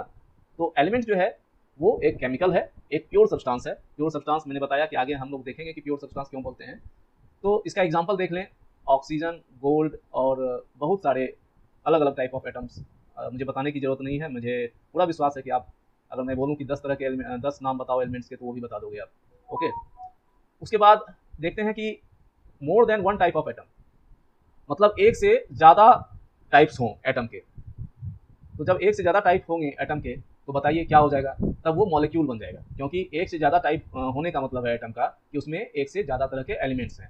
तो हम कहें कि more than one type of atoms या made up of one type of molecule, मतलब इसमें एक तरह का मॉलिक्यूल है या एक से ज़्यादा तरह के एटम्स हैं। तो इनको हम लोग बोलते हैं कंपाउंड्स, और कंपाउंड्स से भी हम लोग काफ़ी अच्छे से वाकिफ हैं। जैसे बहुत ही सबसे कॉमन कंपाउंड जो कि बोला जाता है जल ही जीवन है ना? तो सबसे ज़्यादा जिस पर हम लोग डिपेंडेंट हैं, वाटर एक कंपाउंड है। कार्बन डाइऑक्साइड हमारे जो हम लोग छोड़ते हैं अपने रेस्पिरेशन के दरमियान, है ना? हम लोग एक्सहेल करते हैं कार्बन डाइऑक्साइड को, प्लांट्स इसको इनहेल करते हैं। तो ये दो काफ़ी कॉमन है। मैंने ऑक्सीजन की बात नहीं की, ऑक्सीजन भी बहुत कॉमन है, लेकिन ऑक्सीजन जो है बच्चों वो एक एलिमेंट है, और मुझे कंपाउंड का एग्जाम्पल देना था, इसलिए मैं कार्बन डाइऑक्साइड का एग्जाम्पल आप लोगों को दे रहा हूँ। तो सब्सटेंस ये जो होते हैं, ये तब फॉर्म होते हैं जब व्हेन टू और मोर atoms of different elements chemically bond together. अलग अलग एटम्स के अलग अलग एलिमेंट्स के एटम्स जब केमिकली एक दूसरे से बंधन में बंध जाते हैं, जुड़ जाते हैं, तो कंपाउंड्स फॉर्म होते हैं। ओके, तो हम लोगों ने देख लिया एक तरह के एटम या एक से ज़्यादा तरह का एटम, मतलब एक तरह का मॉलिक्यूल। अब हम लोग देखेंगे मिक्सचर। हाँ, एक चीज़ ये भी बात आ जाती है बच्चों कि कंपाउंड्स के साथ साथ आपको कन्फ्यूजन हो सकता है, आप मिक्सचर से कन्फ्यूज हो सकते हैं। जैसे उसमें भी दो या दो से अधिक एलिमेंट्स होते हैं। जैसे मैंने बताया कि कंपाउंड्स में एक से ज़्यादा टाइप ऑफ एलिमेंट होते हैं, तो मिक्सचर में भी एक से ज़्यादा टाइप ऑफ एलिमेंट्स हो सकते हैं, है ना, या दो से ज़्यादा एलिमेंट्स भी हो सकते हैं। लेकिन हम लोग इनको केमिकल्स नहीं कहते, क्योंकि those do not behave as single substance. Chemical की तरह बिहेव करने के लिए बच्चों ये बहुत ज़रूरी है, ये पॉइंट जो है याद रखिएगा, मैं इसे बोल्ड कर रहा हूँ। सिंगल सब्सटेंस, उस सब्सटेंस को सिंगल एंटिटी के रूप में बच्चों बिहेव करना बहुत ज़रूरी है, कि वो एकदम बिहेव करे कि वो एक सिंगल एंटिटी है। अब जैसे मिक्सचर सिंगल एंटिटी की तरह बिहेव नहीं करता, भले ही पानी में चीनी डाला हुआ है, घुला हुआ है, आप शरबत पी रहे हैं, सही है, लेकिन आपको पता है कि आप मतलब सिंपल फिजिकल प्रोसेसेस के द्वारा जो है चीनी को पानी से अलग कर सकते हैं, नमक को पानी से अलग कर सकते हैं। इसका क्या मतलब है कि वो जुड़कर कोई सिंगल सब्सटेंस अभी भी नहीं बना है ना, सिर्फ उसका स्टेट जो है वो चेंज हो गया है, वो एक दूसरे में डिजॉल्व हो गए हैं, बस, और कोई बात नहीं है। वहाँ कुछ नया सब्सटेंस जो है वो बना हुआ नहीं है, सिंगल एंटिटी नहीं है। अगर सिंगल एंटिटी होती तो उसको इतना आसान नहीं होता, वो एक केमिकल प्रोसेस के द्वारा ही इंडिविजुअल एलिमेंट्स में टूटता है ना। जनरली उसको सामान्य फिजिकल प्रोसेसेस के द्वारा जो है वो अपने कॉन्स्टिट्यूएंट एलिमेंट्स में तोड़ना पॉसिबल नहीं। मिक्सचर को हम लोग इसलिए सेपरेट कर लेते हैं क्योंकि वो केमिकल बॉन्ड इन्वॉल्व नहीं होता है उनमें। केमिकल बॉन्ड जो होता है बच्चों, उनको तोड़ने में एनर्जी लगती है, एनर्जी खर्च होती है ना, इसलिए फिजिकल प्रोसेस से ये टूट नहीं पाते हैं। तो मिक्सचर जो है बच्चों एकदम समझ लीजिए अच्छे से कि हम उनको केमिकल नहीं कह सकते हैं। हाँ, लेकिन मिक्सचर जो है however is a combination of multiple chemicals. Mixture multiple chemicals का बच्चों कॉम्बिनेशन हो सकता है। हम लोग अपने डेली लाइफ में बहुत केमिकल बोलते हैं, है ना, मेडिसिन को भी केमिकल बोलते हैं। ओके, तो लेकिन क्या है कि मेडिसिन केमिकल नहीं है, कॉम्बिनेशन ऑफ मल्टीपल केमिकल है, उसमें जो है सब मिला हुआ है। प्रैक्टिकल लाइफ में भले ही उसको हम केमिकल बोल दें, लेकिन आइडियली केमिस्ट्री की लैंग्वेज में वो केमिकल नहीं है, कॉम्बिनेशन ऑफ मल्टीपल केमिकल्स है। इवन कि जो हम लोग पानी पीते हैं बच्चों, ड्रिंकिंग वाटर, तो जब तक वो प्योर वाटर है, ड्रिंकिंग वाटर की बात मैं नहीं कर रहा, वो अगर बिल्कुल प्योर वाटर है, मतलब वो सिर्फ और सिर्फ H2O है, तो वो केमिकल है। लेकिन जब हम लोग ड्रिंकिंग वाटर कंज्यूम करते हैं तो उसमें H2O के साथ साथ बहुत सारे मिनरल्स भी होते हैं, और उस स्टेज में बच्चों ड्रिंकिंग वाटर जो है वो एक केमिकल नहीं है, ड्रिंकिंग वाटर एक मिक्सचर है। याद रखिएगा, ये बहुत ही अच्छा पॉइंट मैं आप लोगों को बता रहा हूँ, बहुत जानने की चीज़ है ना। याद रखिए कि ड्रिंकिंग वाटर जो है बच्चों वो एक मतलब प्योर कंपाउंड नहीं है, वो केमिकल नहीं है। ड्रिंकिंग वाटर क्या है, एक मिक्सचर। तो समझ में आ गया, मिक्सचर से हम लोगों ने डिफरेंशिएट कर लिया। अब हम लोग चलते हैं made up of more than one type of molecules. कब जो है वो एक से ज़्यादा तरह के मॉलिक्यूल से मिलकर बने हुए तुमको केमिकल्स मिलते हैं। जैसे substances like hydrated salts and double salts. Hydrated salts का मतलब बच्चों सॉल्ट में वाटर मॉलिक्यूल लगा हुआ हो, डबल सॉल्ट्स का मतलब उसमें दो सॉल्ट साथ साथ हों। हाइड्रेटेड सॉल्ट्स का बहुत ही कॉमन एग्जांपल है कॉपर 2 सल्फेट पेंटाहाइड्रेट, जिसको ब्लू विट्रियोल भी बोलते हैं। इसमें वाटर ऑफ क्रिस्टलाइजेशन बच्चों लगा हुआ रहता है, 5 मॉलिक्यूल्स होते हैं वाटर के, एक मॉलिक्यूल के साथ, कॉपर सल्फेट के एक मॉलिक्यूल के साथ 5 मॉलिक्यूल होते हैं वाटर के लगे हुए। और ये जो है बच्चों ऐसा नहीं कि तुमको इसमें कॉपर सल्फेट अलग दिखेगा और वाटर मॉलिक्यूल अलग दिखेगा। ये जो मैंने कहा कि सिंगल एंटिटी की तरह बिहेव करना चाहिए, सिंगल सब्सटेंस की तरह बिहेव करना चाहिए। तो भले ही आगे चलकर ये केमिकली टूट जाए कॉपर सल्फेट में और वाटर में, तब की बात अलग है, लेकिन जब तक ये कॉपर सल्फेट पेंटाहाइड्रेट है तब तक ये बिल्कुल सिंगल सब्सटेंस की तरह बच्चों बिहेव करता है, इसलिए यह एक केमिकल है। दूसरी बात है डबल सॉल्ट की। डबल सॉल्ट का बहुत ही कॉमन एग्जांपल है फिटकरी, जिसको हम लोग केमिस्ट्री में पोटास एलम बोलते हैं। इसमें या तो ये इसका फॉर्मूला ये भी सही है बच्चों, या ये वाला फॉर्मूला भी आप लोग इसका लिख सकते हो। इसमें पोटेशियम का सल्फेट होता है, एल्युमिनियम का सल्फेट होता है और वाटर मॉलिक्यूल होता है। तो इस तरह से पोटास एलम में बच्चों 1 2 3 4 और 5 एलिमेंट्स हो गए बच्चों, पोटेशियम, सल्फर, ऑक्सीजन, एल्युमिनियम और हाइड्रोजन। तो ये 5 एलिमेंट्स हैं, और 1 2 3 मतलब 3 जो है इसमें कंपाउंड्स हैं, 3 मॉलिक्यूल्स हैं अलग अलग। लेकिन जब तक ये पोटास एलम होता है, मतलब ये टूटता नहीं है जब तक बच्चों, ये बिल्कुल एक सिंगल सब्सटेंस की तरह आप इसको देखते हो। आपने अपने घरों में भी इसे जरूर देखा होगा। इसको पानी को प्योर करने के लिए भी यूज़ किया जाता है। आपके हो सकता है कि आपके पापा इसको सेविंग पर्पज से भी यूज़ कर रहे होंगे, है ना, ये एंटीसेप्टिक की तरह यूज होता है। उसके बाद है, अब इसमें क्या है कि यहाँ पे हाइड्रेटेड सॉल्ट हैं या डबल सॉल्ट हैं, ये सभी सिंगल केमिकल की तरह बिहेव करते हैं despite containing multiple ions and water. ये मैं पहले भी आपको बता चुका हूँ। तो मैंने डिफिनीशन में कहा था कि इसमें एक या ज़्यादा टाइप ऑफ एटम्स या मॉलिक्यूल्स हो सकते हैं, और अब आपको बहुत अच्छे से क्लियर हो गया होगा कि इसमें एक तरह के भी मॉलिक्यूल हैं और एक से ज़्यादा टाइप भी जो है मॉलिक्यूल्स के इसमें प्रेजेंट हैं।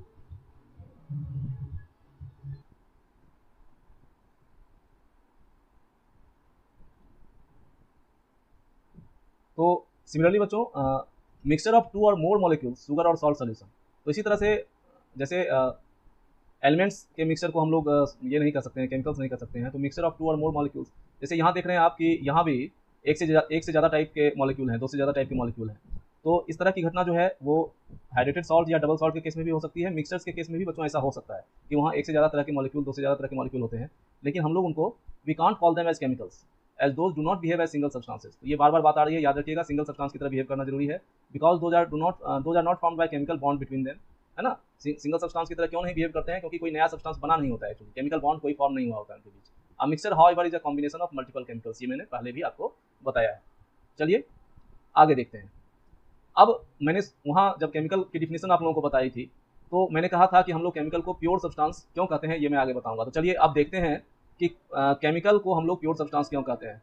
तो बच्चों, जो प्योर सब्सटेंस होते हैं उनमें दो की फीचर्स होते हैं। फिक्स्ड कंपोजिशन होता है ना।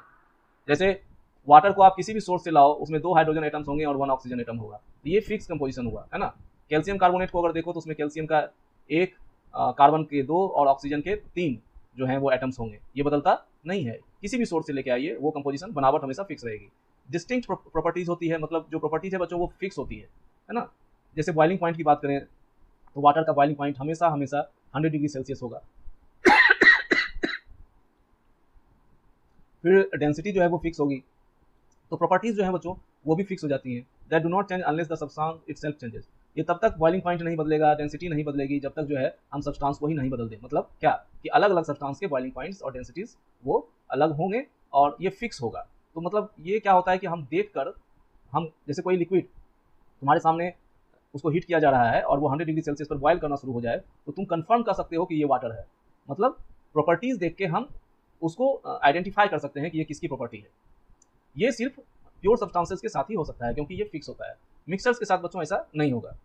जैसे अगर हम शुगर सॉल्यूशन की बात करें तो अलग अलग सॉल्यूशन में अलग अलग शुगर का कंसंट्रेशन हो सकता है, कि कितने वॉल्यूम में कितना शुगर जो है वो घुला हुआ है, ये डिफरेंट डिफरेंट हो सकता है। इसके बेसिस पर उसका बॉइलिंग पॉइंट और डेंसिटी जो है बच्चों वो डिफरेंट डिफरेंट हो जाएगी। तो सिर्फ प्योर सब्सटेंसेस यानी कि केमिकल्स, दैट मीन्स एलिमेंट्स या कंपाउंड्स, है ना, वो कंपाउंड जो है वो डबल सॉल्ट या हाइड्रेटेड सॉल्ट इस तरह के हों, तो ये प्योर सब्सटेंस होंगे। तो केमिकल अपनी स्पेसिफिक आइडेंटिटी से पहचान लिए जाते हैं, है ना। हम उनको देखकर, उनके प्रॉपर्टीज को देखकर उन्हें पहचान सकते हैं। और प्योर सब्सटेंस जो होता है वो प्रिडिक्टेबली बिहेव करता है, मतलब हम प्रिडिक्ट कर सकते हैं उसके बारे में कि हाँ ये इस तरह से बिहेव करेगा। अगर हमको पता है कि ये वाटर है, तो जब तुम 100 डिग्री सेल्सियस पर इसको, तुम अपने फ्रेंड को बोलोगे कि हाँ तुम्हारे पास अगर वाटर है और तुम इसको हीट करने वाले हो, तो 100 डिग्री सेल्सियस पर देखना ये बॉयल करना शुरू हो जाएगा। तो यहाँ हम एकदम सही सही प्रिडिक्ट कर सकते हैं। नेचर में ऐसा नहीं होता है ना। नेचर के बारे में भी हम लोग प्रिडिक्ट करते हैं कि आज बारिश होगी, आज तूफान आएगा, लेकिन वो गलत भी हो सकता है। लेकिन साइंस में अगर हम किसी प्योर सब्सटेंस के बारे में प्रिडिक्ट करते हैं, कंडीशन बस ये है कि हम हमारी स्टडी उसके ऊपर अच्छी होनी चाहिए। अब हम जिस सब्सटेंस को हम लोगों ने स्टडी ही नहीं किया है उसको कैसे प्रिडिक्ट कर सकते हैं, है ना। तो हम लोग प्योर सब्सटेंस को करेक्टली प्रिडिक्ट कर सकते हैं कि ये कैसे बिहेव करेगा। अब everyday use versus science. In daily life people often call things like cleaning agents और मेडिसिन केमिकल्स। अब क्लीनिंग एजेंट्स यानी जो भी सर्फेक्टेंट्स हैं, या जैसे तुम्हारा हार्पिक के तरह का कोई केमिकल ले लो, है ना, सर्फ ले लो, डिटर्जेंट पाउडर जो भी है, तो तुम उसको जनरली केमिकल का बैठते हो, मेडिसिन को केमिकल का बैठते हो। मैं पहले भी ये बता रहा था।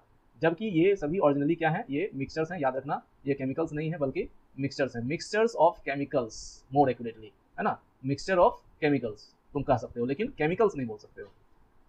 तो साइंस में हम लोग को प्रिसाइज होना पड़ता है, एकदम क्या बोलोगे, सटीक होना पड़ता है। तो उस हिसाब से केमिकल जो है प्योर होता है, to ensure consistency in experiments and reactions. अगर केमिकल बच्चों प्योर नहीं होगा, है ना, अभी हम लोगों ने जो बात किया प्रिसाइज होने के लिए, तो अगर केमिकल्स प्योर नहीं होंगे तो कभी वो किसी और तरीके से बिहेव करेंगे, कभी वो किसी और तरीके से बिहेव करेंगे। अब तुम शुगर सॉल्यूशन को लो और अगर उसको सोचो केमिकली, तो उसमें कभी कम चीनी है, कभी ज़्यादा चीनी है। तो अगर तुम उसको केमिकली देखोगे तो वो फिर उसकी प्रॉपर्टी जो है वो चेंज होती जाएगी एक्सपेरिमेंट्स और रिएक्शंस में, वो कंसिस्टेंट नहीं होगा। तो वो फिर इसीलिए हम उसको प्योर केमिकल नहीं बोलेंगे, इन शॉर्ट केमिकल नहीं बोलेंगे, कह सकते हैं कि मिक्सचर ऑफ केमिकल्स है। जैसे प्योर वाटर बच्चों एक केमिकल है, कंपाउंड है, लेकिन सी वाटर है, वो क्या है, एक मिक्सचर है। और मैं तो कहता हूँ कि ड्रिंकिंग वाटर, यहाँ नहीं लिखा हुआ है मैंने, लेकिन ड्रिंकिंग वाटर भी जो है बच्चों वो एक मिक्सचर है, क्योंकि उसमें H2O के अलावा और भी बहुत सारे मिनरल्स हैं, और मिनरल्स भी अपने आप में कंपाउंड्स होते हैं। So calling chemicals pure help scientists communicate clearly. तो केमिकल्स को प्योर बोलना जो होता है बच्चों, वो साइंटिस्ट को हेल्प करता है क्लियरली कम्युनिकेट करने में, है ना, कि वो एकदम सही सही कम्युनिकेट कर पाए, प्रिडिक्ट कर पाए, है ना, पहले से वो डिसाइड कर पाए चीज़ों को लेकर कि हम अगर इसको और इसको एक दूसरे से रिएक्ट करवाएंगे, या इसको अगर हम कहीं यूज़ कर रहे हैं तो यूज़ कर पाएंगे कि नहीं, क्योंकि उसमें वो प्रॉपर्टी है कि नहीं जो हम लोग चाह रहे हैं। तो सब कुछ पहले से पता होता है प्योर होने के कारण, क्योंकि वो उसका सब कुछ फिक्स होता है, वो एकदम फिक्स्ड वे में बिहेव करता है। और ये बहुत ही ज़रूरी अहम पॉइंट है साइंस का। अगर ऐसा नहीं होता तो फिर थ्योरीज बदलती रहती, रूल्स बदलते रहते, है ना, लेकिन तुम जानते हो कि ऐसा होता नहीं है, क्योंकि जिन चीज़ों को लेकर ये रूल्स थ्योरीज बनाई गई हैं वो प्योर हैं। इसलिए हमें बार बार इन रूल्स को, फॉर्मूले को, थ्योरीज को चेंज करने की जरूरत नहीं होती। ओके, आइए आगे बढ़ते हैं। तो हम लोगों ने केमिकल को देख लिया, हमारा जो चैप्टर है केमिकल रिएक्शंस एंड इक्वेशन, उसमें हम लोगों ने केमिकल को देख लिया। अब हम लोग देखते हैं what is a reaction. Reaction क्या है? रिएक्शन को समझाने के लिए बच्चों मैं बहुत ही प्रैक्टिकल वे में तुमको लेकर जा रहा हूँ। पहले हम लोग डेली लाइफ में रिएक्शन का मतलब समझेंगे, है ना। हम लोग डेली लाइफ में भी इस शब्द को बहुत यूज़ करते हैं, रिएक्ट करना, रिएक्शन, उसका रिएक्शन ऐसा था तो उसका रिएक्शन वैसा था, उसने मेरी बात पे ऐसे रिएक्ट किया तो वो मेरी बात पे ऐसे रिएक्ट किया, अच्छा रिएक्ट किया, बुरा रिएक्ट किया, है ना। तो या इस चीज़ को लेकर उसने इस तरह से रिएक्ट किया। तो अब हम लोग देखेंगे रिएक्शन को अपने डेली लाइफ में, और फिर धीरे धीरे इसको बहुत खूबसूरती से हम लोग जो है वो केमिस्ट्री की ओर ले जाएंगे। अब सबसे पहले देखते हैं explanation of the word reaction, root meaning and chemistry context. तो बच्चों ये वर्ड जो निकला है, the word reaction comes from Latin roots, है ना। लैटिन वर्ड्स हैं दो, एक है री और दूसरा है एक्टियो। तो री जो है बच्चों वो एक प्रीफिक्स है जिसका मीनिंग होता है बैक और अगेन। जैसे रीविजिट, है ना, रिट्रीट और रीगेन, मतलब, और रिकंस्ट्रक्शन। तो ये सब तुम देखते हो कि ये बताता है कि फिर से, रिकंस्ट्रक्शन मतलब पुनर्निर्माण, कंस्ट्रक्शन का मतलब निर्माण, और रिकंस्ट्रक्शन मतलब फिर से निर्माण, मतलब कुछ फिर से करना। एक्टियो जो है वो डिराइव हुआ है, ये जो वर्ब है बच्चों वो ये अजीर, इसका प्रोनाउंसिएशन हम लोग करते हैं, इसका मतलब होता है टू डू, ड्राइव और एक्ट, मतलब कोई एक्शन, है ना, कुछ करना या कोई किसी तरह से एक्ट करना, ड्राइव करना, तो फिर से एक्ट करना। तो जब हम इनको कंबाइन कर देते हैं तो ये बनता है रिएक्टिव, और इसका लिटरली मतलब जो होता है मीनिंग वो होता है एन एक्शन इन रिस्पॉन्स और एक्टिंग बैक। मतलब तुम रिस्पॉन्ड अगर करते हो, तुम किसी चीज़ के प्रति रिएक्ट करते हो, तो उसी को हम लोग रिएक्शन बोलते हैं। रिएक्शन मतलब किसी चीज़ के प्रति हमारा जो है एक्शन, एक्टिंग बैक, कि वो ऐसा था तो उसके ऊपर हम लोगों का इस तरह से रिएक्शन हुआ। तो अब हम लोग डेली लाइफ में रिएक्शन को देखेंगे। सबसे पहले हम लोग देखेंगे साइकोलॉजिकल और बिहेवियरल रिएक्शन। यहाँ पे बच्चों जो अंग्रेजी आप लोग देख रहे हैं, ये अमेरिकन इसका स्पेलिंग है। यहाँ पे बिहेवियरल की जो स्पेलिंग आप देख रहे हो वो लिखने के क्रम में चूंकि वर्ड जो है वो अमेरिकन स्पेलिंग लेता है, इसलिए ये बिहेवियरल आप यहाँ पे ORAL देख रहे हो, है ना। इसको होना चाहिए बिहेवियरल, है ना, OURAL।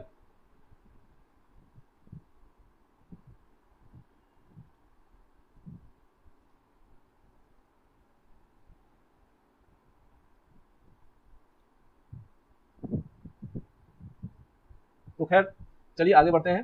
तो साइकोलॉजिकल और बिहेवियरल रिएक्शंस को समझते हैं।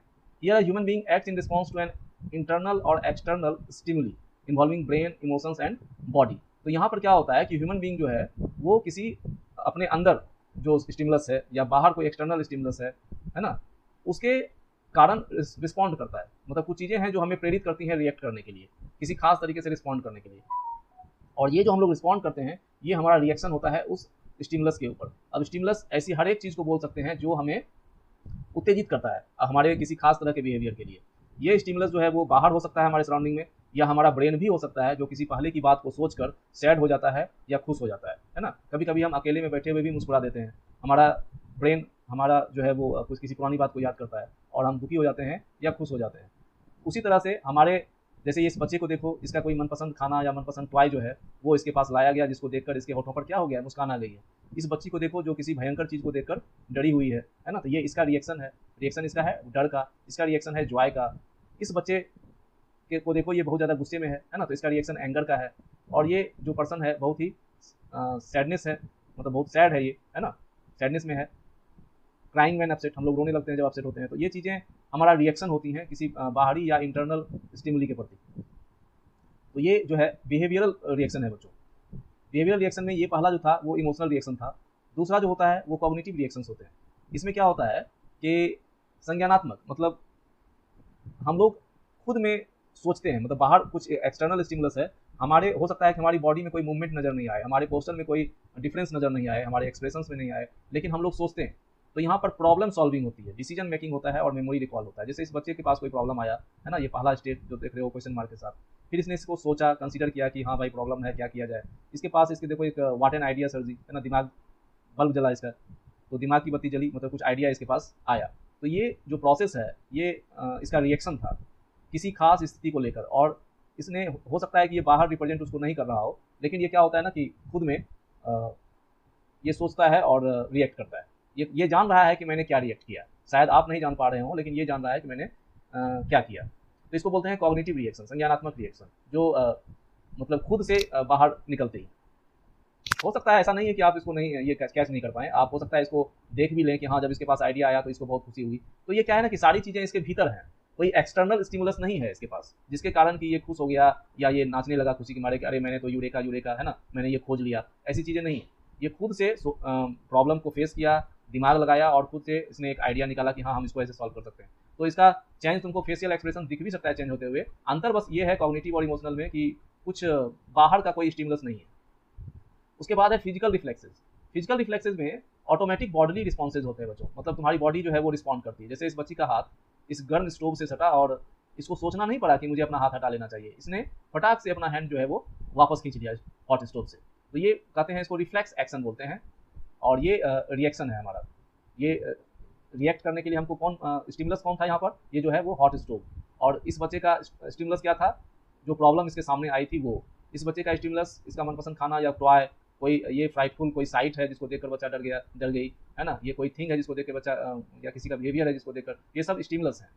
तो यहाँ जो स्टिमुलस थे इस बच्चे के भीतर था, यहाँ पर एक्सटर्नली प्रेजेंट था। यहाँ स्टिमुलस ऐसा था जिसके कारण इसकी बॉडी ने ऑटोमेटिक रिस्पॉन्ड किया।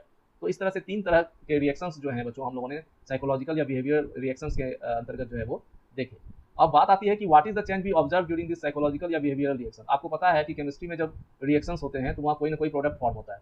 तो यहाँ क्या होता है, यहाँ हमारा फेशियल एक्सप्रेशन चेंज हो जाता है ना। जब भी हमारे ऊपर कोई स्टिमुलस काम करता है तो हमारा फेशियल एक्सप्रेशन चेंज हो जाता है, और हमारे एक्शंस भी कुछ हम बॉडीली भी रिएक्ट करते हैं। तो यहाँ प्रोडक्ट क्या होता है, जो भी साइकोलॉजिकल या बिहेवियरल चेंज हमें आता है, या वो हमारे फेशियल एक्सप्रेशन के द्वारा दिखे या हमारे बॉडी के किसी एक्शन के द्वारा दिखे, ओके, ये प्रोडक्ट है साइकोलॉजिकल या बिहेवियरल रिएक्शंस का। रिएक्शंस फिजिक्स में भी होते हैं बच्चों। न्यूटन्स थर्ड लॉ के मुताबिक तुम जानते हो, to every action there is an equal and opposite reaction. यहाँ पे रिएक्शन, ये जो 2 फिगर्स आपके सामने नीचे दिए गए हैं, एक गुब्बारा है जिसको छोड़ने के बाद इससे एयर नीचे की तरफ लीक होती है और ये नीचे फोर्स एग्जर्ट करता है, और सराउंडिंग्स जो है इसके ऊपर उतना ही फोर्स अपवर्ड लगाती है, जिसके कारण गुब्बारा जो है वो ऊपर की ओर उड़ जाता है। यहाँ सेकंड फिगर में बच्चे ने बोर्ड पर अपना एक्शन किया, एक फोर्स लगाया, बोर्ड ने रिएक्शन में उसके ऊपर वही फोर्स लगाया जो कि बच्चे को ऊपर की ओर उछालता है, और बच्चा जो है बोर्ड से बाहर किनारे पर कूद पाता है। तो यहाँ पे हम लोग क्या देखते हैं, what is the change we observe during reaction in physics. Due to reaction of one body in response to the action on it by other body, each of them exert certain kind of force on each other, है ना। यहाँ पे reaction का product क्या होता है बच्चों, यहाँ 2 तरह के फोर्सेज जन्म लेते हैं जो कि दोनों बॉडीज पे लगते हैं। यहाँ पे रिएक्शन के कारण जो इनिशियल शेप है वो चेंज हो सकता है, स्टेट ऑफ रेस्ट चेंज हो सकता है, या यूनिफॉर्म मोशन जो है स्ट्रेट लाइन में वो डिस्टर्ब हो सकती है। यहाँ प्रोडक्ट क्या है, प्रोडक्ट है change in the initial shape और स्टेट। या तो ये बोले हम कि इनिशियल स्टेट या शेप या स्टेट में जो चेंज आ गया वो प्रोडक्ट है, या pair of equal and opposite forces को भी तुम फिजिकल रिएक्शंस का प्रोडक्ट बोल सकते हो, है ना, ये बना उसके कारण।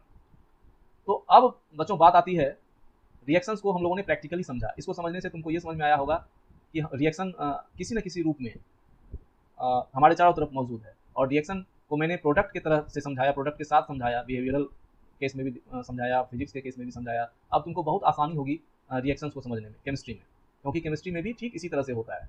यहाँ जो जैसे स्टिमुलस था, तो उसी तरह से यहाँ पे जो 2 सब्सटेंस केमिकल जो 2 केमिकल्स भाग लेते हैं केमिस्ट्री में, ये एक दूसरे के लिए स्टिमुलस की तरह बिहेव करते हैं, है ना। मतलब दोनों सब्सटेंस एक दूसरे को प्रेरित करते हैं किसी खास तरह से रिएक्ट करने के लिए, और ये दोनों सब्सटेंस एक दूसरे को इस तरह से प्रभावित करते हैं, अफेक्ट करते हैं कि इसके जो एटम्स होते हैं वो एक दूसरे के साथ रीअरेंज हो जाते हैं। यहाँ पर केमिस्ट्री में रिएक्शन का इफेक्ट जो होता है वो यही होता है। बाकी बिहेवियरल चेंज के मामले में या फिजिक्स के मामले में आपने देखा कि वहाँ किस तरह से रिएक्शंस का जो है रिजल्ट वो सामने आता है, हम लोग किस तरह से देखते हैं, वहाँ पर फेशियल एक्सप्रेशन चेंज होते हैं, बॉडीली हमें रिएक्शन देखने के लिए मिलते हैं कि कोई आदमी सर्टेन टाइप से बिहेव करता है किसी स्टिमुलस के कारण जो है। यहाँ पे रिएक्शन जो होता है वो रीअरेंजमेंट ऑफ एटम्स के रूप में जो है तुम कह सकते हो कि फलित होता है, मतलब सामने आता है।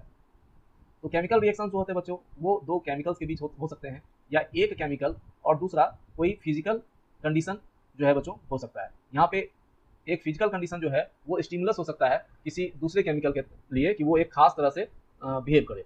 जैसे जब दो केमिकल्स की बात करते हैं तो देखो मीथेन और ऑक्सीजन के बीच का रिएक्शन, यहाँ पे ऑक्सीजन और मीथेन दो केमिकल्स हैं, एक जो है वो एलिमेंट है और दूसरा कंपाउंड है, दोनों के बीच रिएक्शन हुआ जिससे कि दो कंपाउंड जो है वो प्रोडक्ट के रूप में फॉर्म हुए। फिर दूसरा केस है बच्चों की एक केमिकल हो और दूसरा कोई फिजिकल कंडीशन हो लाइक टेम्परेचर, जैसे कैल्शियम कार्बोनेट है तो अकेला ही है ना, किसी दूसरे के साथ इसका कुछ हो नहीं रहा है, लेकिन 1200 केल्विन जो टेम्परेचर है उसमें जब इसको रखा जाता है तो इसको इतनी एनर्जी मिल जाती है कि ये अब स्टेबल नहीं रह पाता, ये कैल्शियम ऑक्साइड और कार्बन डाइऑक्साइड में टूट जाता है। तो बच्चों यहाँ प्रोडक्ट क्या है, यहाँ एक नया केमिकल बना जो कि एक सॉलिड या गैस या लिक्विड हो सकता है, यही प्रोडक्ट है और ये प्रोडक्ट यहाँ पर है कैल्शियम ऑक्साइड और कार्बन डाइऑक्साइड। साथ ही साथ केमिकल रिएक्शन में और बहुत कुछ होता है, कलर चेंज होता है, गैस बबल्स तुमको देखने के लिए फ्रीजिंग जिसको बोलते हो मिल सकते हैं, टेम्परेचर चेंज होता है बच्चों, या तो टेम्परेचर बढ़ जाता है जब एक्सोथर्मिक रिएक्शन हो या टेम्परेचर घट जाता है जब इंडोथर्मिक रिएक्शन हो। उसके बाद है प्रेसिपिटेट फॉर्मेशन होता है बच्चों, तुमको सॉल्यूशन में कुछ नीचे बैठा हुआ तुमको प्रेसिपिटेट मिल सकता है, सॉलिड मिल सकता है। ऑर्डर भी चेंज होता है बच्चों, गंध जो है कुछ तुमको एक स्पेसिफिक स्मेल जो है वो प्रोडक्ट बनने के बाद मिल सकती है, ये स्मेल जो होता है वो प्रोडक्ट का कैरेक्टरिस्टिक स्मेल होता है जिसके कारण तुमको ऑर्डर चेंज महसूस होता है। अब इसमें फन फैक्ट ये है कि अगर बच्चों केमिकल रिएक्शन नहीं हो तो ना तो जो है लाइफ बचेगी, क्यों नहीं बचेगी, क्योंकि फायर नहीं होगी, है ना, फायर जलना जो है सबसे सिंपल एग्जांपल है केमिकल रिएक्शन का, तो फायर के बगैर कुकिंग नहीं होगी। और जैसे हमारे सन की एनर्जी का कारण क्या है, हमारे सन में क्या ऐसा है जो एनर्जी इतनी प्रोड्यूस कर पाता है, न्यूक्लियर फ्यूजन रिएक्शन, तो ये जो है रिएक्शन नहीं होगा अगर, तो फिर जो सन में ये जो एनर्जी लगातार सन प्रोड्यूस कर रहा है बिना रुके हुए, है ना, एक सेकंड बिना रुके हुए जो एनर्जी प्रोड्यूस कर रहा है वो बंद हो जाएगा। और जैसे सन हमारा एक स्टार है उसी तरह से बाकी स्टार्स भी जो है वो एग्जिस्ट नहीं करेंगे। तो इस तरह से तुम समझते हो कि केमिकल रिएक्शन जो है वो कितना इंपॉर्टेंट है हमारे लिए। अब हम लोग ये देखते हैं बच्चों, जैसे बिहेवियरल चेंज की बात, बिहेवियरल रिएक्शन हम लोगों ने देखा, फिजिक्स में हम लोगों ने देखा एक्शन और रिएक्शन को, केमिस्ट्री में देखिए वहाँ एक मतलब ये था, कंपल्सन था, वहाँ अगर स्टिमुलस है, जैसे मेरे पास अगर सांप आ गया तो जाहिर सी बात है कि मुझे डर लगेगा और मैं भाग खड़ा होऊंगा, है ना। अब मेरा हाथ अगर किसी गर्म चीज़ से टच हो जाएगा तो मैं फटाक से अपना हाथ हटाऊंगा, ये बात भी मतलब फिक्स है, यहाँ पर करना ही होगा, कोई उपाय नहीं है ना, क्योंकि बाहर कोई स्टिमुलस है जिसके कारण हमको ये करना ही पड़ेगा, या हमारे भीतर स्टिमुलस है, मतलब हमारे भीतर कोई दुख है ना, कोई बुरी याद हम उसको कर लेते हैं, रिमेंबर कर लेते हैं, that will make us sad, है ना, सैड होना ही है। अगर कोई अच्छी बात है तो वो हमको खुश होना ही है, चेहरे पे मुस्कान आनी ही है, हमें कॉम्पेल, हम मतलब we are compelled to do that. अब बात है कि केमिकल रिएक्शन में दो सब्सटेंस एक दूसरे के नजदीक लाए जाते हैं, है ना, तो आखिर ये लोग मतलब क्यों रीअरेंज कर लेते हैं अपने एटम्स को, वहाँ मतलब क्या स्टिमुलस का क्या रोल है, वहाँ किस तरह से स्टिमुलस जो है वो काम करता है ना, क्योंकि बिहेवियरल चेंज या फिजिकल चेंज की तरह वहाँ पर स्टिमुलस प्रेजेंट नहीं है, तो आखिर केमिकल रिएक्शंस क्यों होते हैं अपने आप। ये बहुत ही इंटरेस्टिंग चीज़ है बच्चों, आप लोगों को ये क्वेश्चंस बहुत अच्छा लगा होगा। चलिए इस क्वेश्चंस को सॉल्व करते हैं, है ना, समझते हैं कि आखिर केमिकल रिएक्शन होता ही क्यों बच्चों। इस रिएक्शन का इस क्वेश्चन का बहुत ही सीधा सा जवाब है, इसको आप अपने साथ अगर जोड़ के देखोगे तो आप समझ पाओगे। जब आप थके हुए नहीं होते हो, आप में बहुत ढेर सारी एनर्जी होती है, तो आप लगातार काम में लगे हुए रहते हैं, लेकिन जब आपकी एनर्जी लूज हो जाती है दिन भर काम करने के बाद, जब आप रात में शाम में थक जाते हो तो फिर आप रेस्ट करना चाहते हो, और जब रेस्ट करना चाहते हो तो आप स्टेबल, उसको आप कह सकते हो दूसरे लैंग्वेज में कि आप स्टेबल होना चाहते हो। तो केमिकल रिएक्शंस में भी जो बच्चों ऐसी ही बात है, एक्चुअली जितने भी केमिकल सब्सटेंसेज हैं उनका जो बच्चों कंस्ट्रक्शन हुआ है ना, जो उनका इंटरनल स्ट्रक्चर है ना, वो एक सर्टेन मेजरमेंट ऑफ एनर्जी से जुड़ा हुआ है। सब्सटेंस के बनने में हर एक सब्सटेंस के पास अपनी इंटरनल एनर्जी है, और वो एनर्जी जो है सब्सटेंस उसको मिनिमाइज करना चाहता है, जितनी ज़्यादा वो अपनी एनर्जी को मिनिमाइज करेगा, जैसे हम लोग की एनर्जी मिनिमाइज हो जाती है तो हम लोग रेस्ट में आ जाते हैं, ठीक उसी तरह से सब्सटेंस भी केमिकली रिएक्ट करना बंद कर देता है ना, वो स्टेबल होना चाहता है अपनी एनर्जी लूज करके। तो chemical reactions happen because two atoms and molecules try to become more stable और लोअर देयर एनर्जी। केमिस्ट्री में ज़्यादा स्टेबल होने का सीधा सा अर्थ जुड़ा हुआ है एनर्जी, लोअर एनर्जी स्टेट में आने से, और ये प्रैक्टिकल लाइफ के साथ मैंने आपको बहुत अच्छे से एक्सप्लेन कर दिया। देखिए ये जो फिगर है ये भी आपको बहुत अच्छे से इसको बताएगा। अब जैसे देखिए ये बॉल जो है एक हिली एरिया में टॉप पे रखी गई है, अब अगर इस बॉल को हम लोग चाहें कि यहीं पर रहे, ये नीचे की तरफ नहीं लुढ़के, तो ऐसा होगा नहीं होगा, क्योंकि इसके पास हाइट पे होने के कारण पोटेंशियल एनर्जी है, और जब हम इसको छोड़ेंगे तो यह पोटेंशियल एनर्जी काइनेटिक एनर्जी में बदलेगी ही बदलेगी, है ना, और ये एनर्जी इसके पास तब तक होगी जब तक इसकी kinetic energy greater than zero हो, मतलब पूरी की पूरी पोटेंशियल एनर्जी जब तक काइनेटिक एनर्जी में कन्वर्ट नहीं हो जाती है तब तक ये बॉल जो है वो मूव करती रहेगी, और जब इसकी स्पीड जीरो हो जाएगी तो फिर इसके पास काइनेटिक एनर्जी नहीं होगी, पोटेंशियल एनर्जी भी नहीं होगी, है ना। रिलेटिव टर्म है, अभी हम इसमें डेप्थ में नहीं जाते हैं, पोटेंशियल एनर्जी फिजिक्स का टर्म है ना। एक्चुअली पोटेंशियल एनर्जी एक रिलेटिव टर्म है, लेकिन यहाँ पर हम देखें कि जब ये ग्राउंड पे ले आकर रुक जाती है, देखो एनर्जी वैसे तो डिस्ट्रॉय होती नहीं है, तो इसकी एनर्जी जो है वो कन्वर्ट हो गई दूसरे फॉर्म में, है ना। लेकिन फाइनली ये देखो कि ये रेस्ट में आ गया, तो इसने अपना एनर्जी जो है वो डिसिपेट, मतलब ये लूज कर दिया अपना एनर्जी, है ना। एनर्जी खत्म नहीं हुई, ये दूसरे फॉर्म में चेंज हो गई, या अपने सराउंडिंग्स को एनर्जी जो है वो ट्रांसफर हो गई, लेकिन अब इसकी अपनी एनर्जी जो है वो जीरो हो गई, और जैसे ही ये जीरो हुई तो ये क्या हो गया, स्टेबल हो गया, इसने मूव करना गेंद ने बंद कर दिया। ठीक इसी तरह से बच्चों एटम्स जो होते हैं वो स्टेबिलिटी वांट करते हैं, मतलब एटम्स वांट स्टेबिलिटी। एटम्स जो होते हैं बच्चों वो लाइक टाइनी बिल्डिंग ब्लॉक्स होते हैं विद इलेक्ट्रॉन्स इन लेयर, जिसमें कि इलेक्ट्रॉन्स जो होते हैं वो लेयर्स में, सेल्स में सजे हुए रहते हैं, अरेंज रहते हैं, है ना। एटम्स जो है वो बिल्डिंग ब्लॉक्स हैं, ये पता है आपको एलिमेंट के, और मॉलिक्यूल्स जो हैं वो कंपाउंड के बिल्डिंग ब्लॉक्स हैं। तो एटम्स जो होते हैं बच्चों वे मोस्ट स्टेबल होते हैं जब उनका आउटर सेल जो होता है ना वो फुल होता है, मतलब जैसे कि नोबल गैसेस के टर्म में तुमको पता है कि हीलियम, आर्गन, जेनन, है ना, रेडॉन, ये सब जो होते हैं वो इनर्ट गैसेस कहलाते हैं, क्योंकि ये जनरली रिएक्ट नहीं करते। तो सारे के सारे एटम्स जो होते हैं बच्चों वो इन्हीं नोबल गैसेस की तरह अपना आउटर सेल जो है वो फुल करना चाहते हैं। हर एक सेल में कितने इलेक्ट्रॉन्स होंगे ये जब आप आगे चल के इलेक्ट्रॉनिक कन्फिगरेशन पढ़ोगे तो आपको पता चलेगा, उनका एक फिक्स नंबर होता है।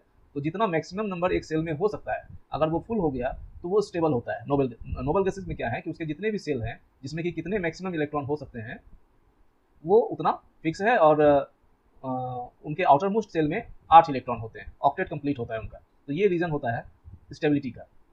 तो fill their outer shell atoms share, gain और लूज इलेक्ट्रॉन।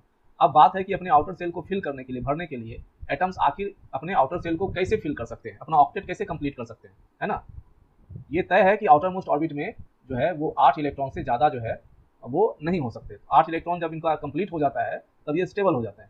तो ये जो है अपना ऑक्टेट कंप्लीट कैसे करेंगे, शेयर करेंगे, है ना, अपना किसी के साथ साझा कर लें कि आओ भाई हम भी तुमको अपना देते हैं, तुम भी अपना दे दो, ये मिलकर दोनों अपना ऑक्टेट पूरा कर लेते हैं। ये जो साझा का इलेक्ट्रॉन होगा तुम्हारा भी होगा, मेरा भी होगा। दूसरा होता है कि गेन कर लेते हैं, किसी के पास 8 से ज़्यादा इलेक्ट्रॉन है वो दूसरे को दे देता है, दूसरा जिसके पास कम है वो उसको ले लेता है। इस तरह से कोई एक जो है इलेक्ट्रॉन का त्याग करके, लूज करके, और कोई इलेक्ट्रॉन को गेन करके, पा करके जो है अपना ऑक्टेट पूरा कर लेता है। ठीक है, तो गेन या लूज या शेयर, ये 3 चीज़ें होती हैं जिससे इलेक्ट्रॉन अपना ऑक्टेट पूरा करते हैं। और ये जो प्रोसेस है शेयर करने का, गेन करने का या लूज करने का, ये सिर्फ और सिर्फ किसके जरिए पॉसिबल है, जब वे लोग इन्वॉल्व होते हैं केमिकल रिएक्शंस में। जब भी इलेक्ट्रॉन की गेनिंग, शेयरिंग या लूजिंग हो रही होती है तो समझिए कि वहाँ पे कोई इलेक्ट्रॉन, वहाँ पे कोई केमिकल रिएक्शन जो है वो हो रहा होता है, क्योंकि केमिकल रिएक्शंस के जरिए ही एक एटम जो है वो दूसरे डिफरेंट टाइप ऑफ एटम या खुद के ही टाइप ऑफ एटम के पास जा सकता है, इलेक्ट्रॉन की शेयरिंग के लिए, इलेक्ट्रॉन लूज करने के लिए या इलेक्ट्रॉन गेन करने के लिए। जैसे सोडियम के पास आउटर सेल में 1 इलेक्ट्रॉन होता है, और क्लोरीन जो है वो 1 इलेक्ट्रॉन चाहता है, तो सोडियम क्या करता है, अपना 1 इलेक्ट्रॉन उसको दे देता है। तो इसके प्रीवियस जो सेल है बच्चों उसमें 8 इलेक्ट्रॉन होते हैं, तो सोडियम का ऑक्टेट हो गया कंप्लीट, उसका सेल फुल हो गया, आउटर मोस्ट सेल। और दूसरा जो है जिसको इसने दिया अपना इलेक्ट्रॉन, 1 इलेक्ट्रॉन, क्लोरीन का भी जो है वो कंप्लीट हो गया, है ना। तो इस तरह से दोनों के ही ऑक्टेट कंप्लीट हो जाते हैं, और ये दोनों एटम्स जो है सोडियम क्लोराइड बनने के बाद हो जाते हैं स्टेबल। आपको पता है कि सोडियम अगर इंडिपेंडेंट हो तो फिर काफ़ी जो है वो ये होता है, रिएक्टिव होता है। जैसे व्हाइट फास्फोरस को हमेशा केरोसिन ऑयल में रखा जाता है, क्योंकि जैसे ही आप उसको बाहर रखोगे वो आग पकड़ लेता है, वो फायर कैच कर लेता है, मतलब ऑक्सीजन में वो जलना शुरू हो जाता है, तो काफ़ी रिएक्टिव है। तो लेकिन जब वो रिएक्ट कर लेता है, जब वो जलना शुरू हो जाता है, तब जो वो कंपाउंड बनाएगा, फास्फोरस का ऑक्साइड बनाएगा, तो उसके बाद वो स्टेबल हो जाता है। तो हर एटम चाहता है कि हम अपनी एनर्जी लूज करें। एनर्जी लूज करने के लिए उसको जो है अपना आउटर मोस्ट सेल जो है वो, सारे सेल जो होते हैं वो कम्प्लीटली फिल्ड रखने पड़ते हैं, अपना ऑक्टेट कंप्लीट करना पड़ता है। और ये तभी हो पाता है जब वो दूसरे इलेक्ट्रॉन के पास, दूसरे डिफरेंट टाइप ऑफ एटम के पास दोस्ती का हाथ बढ़ाए, है ना, वो दोनों एक दूसरे के कॉन्टैक्ट में आए, दोनों को एक दूसरे से फायदा हो। और कॉन्टैक्ट में आने के लिए बहुत जरूरी है कि दोनों के बीच केमिकल रिएक्शन हो। अब हम लोग देखेंगे कि किस तरह से एनर्जी, हम लोगों ने लोअर एनर्जी स्टेट की बात की है कि एनर्जी जो है वो केमिकल रिएक्शन में लूज करना चाहता है हर एक सिस्टम।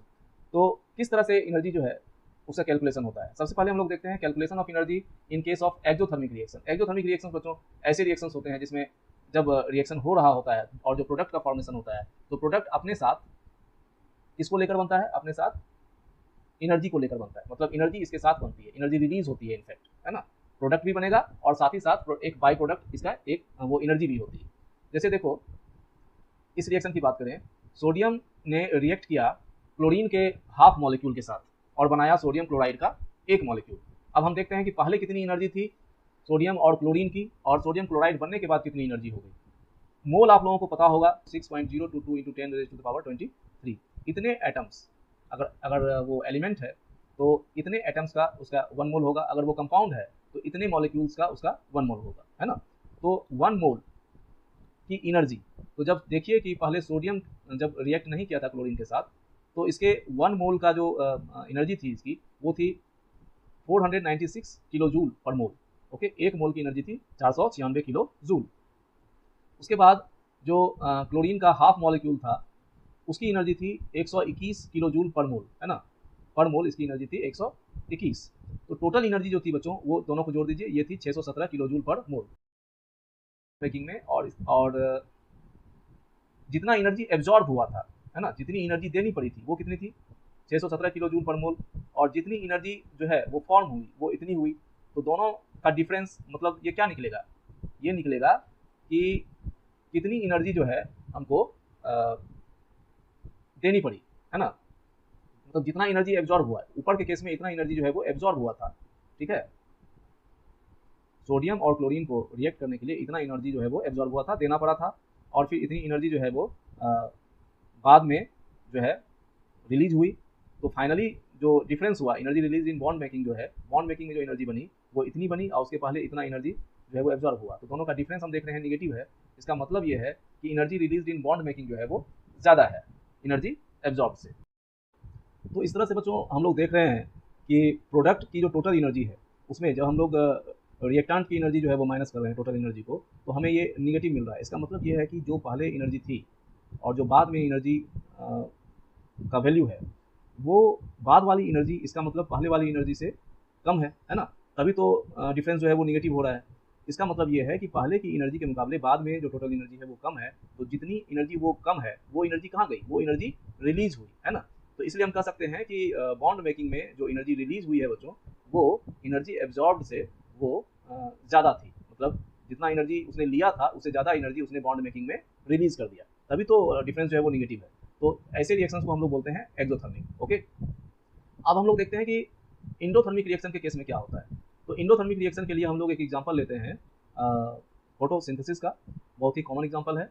इसमें एनर्जी एब्जॉर्ब होती है to break the bond in reactants, और वो एनर्जी कहाँ से मिलती है, सनलाइट से। ये हम लोग जानते हैं, खूब पढ़ा है हम लोगों ने फोटोसिंथेसिस को। तो जब न्यू बॉन्ड्स बनते हैं बच्चों तो they release less energy than was observe.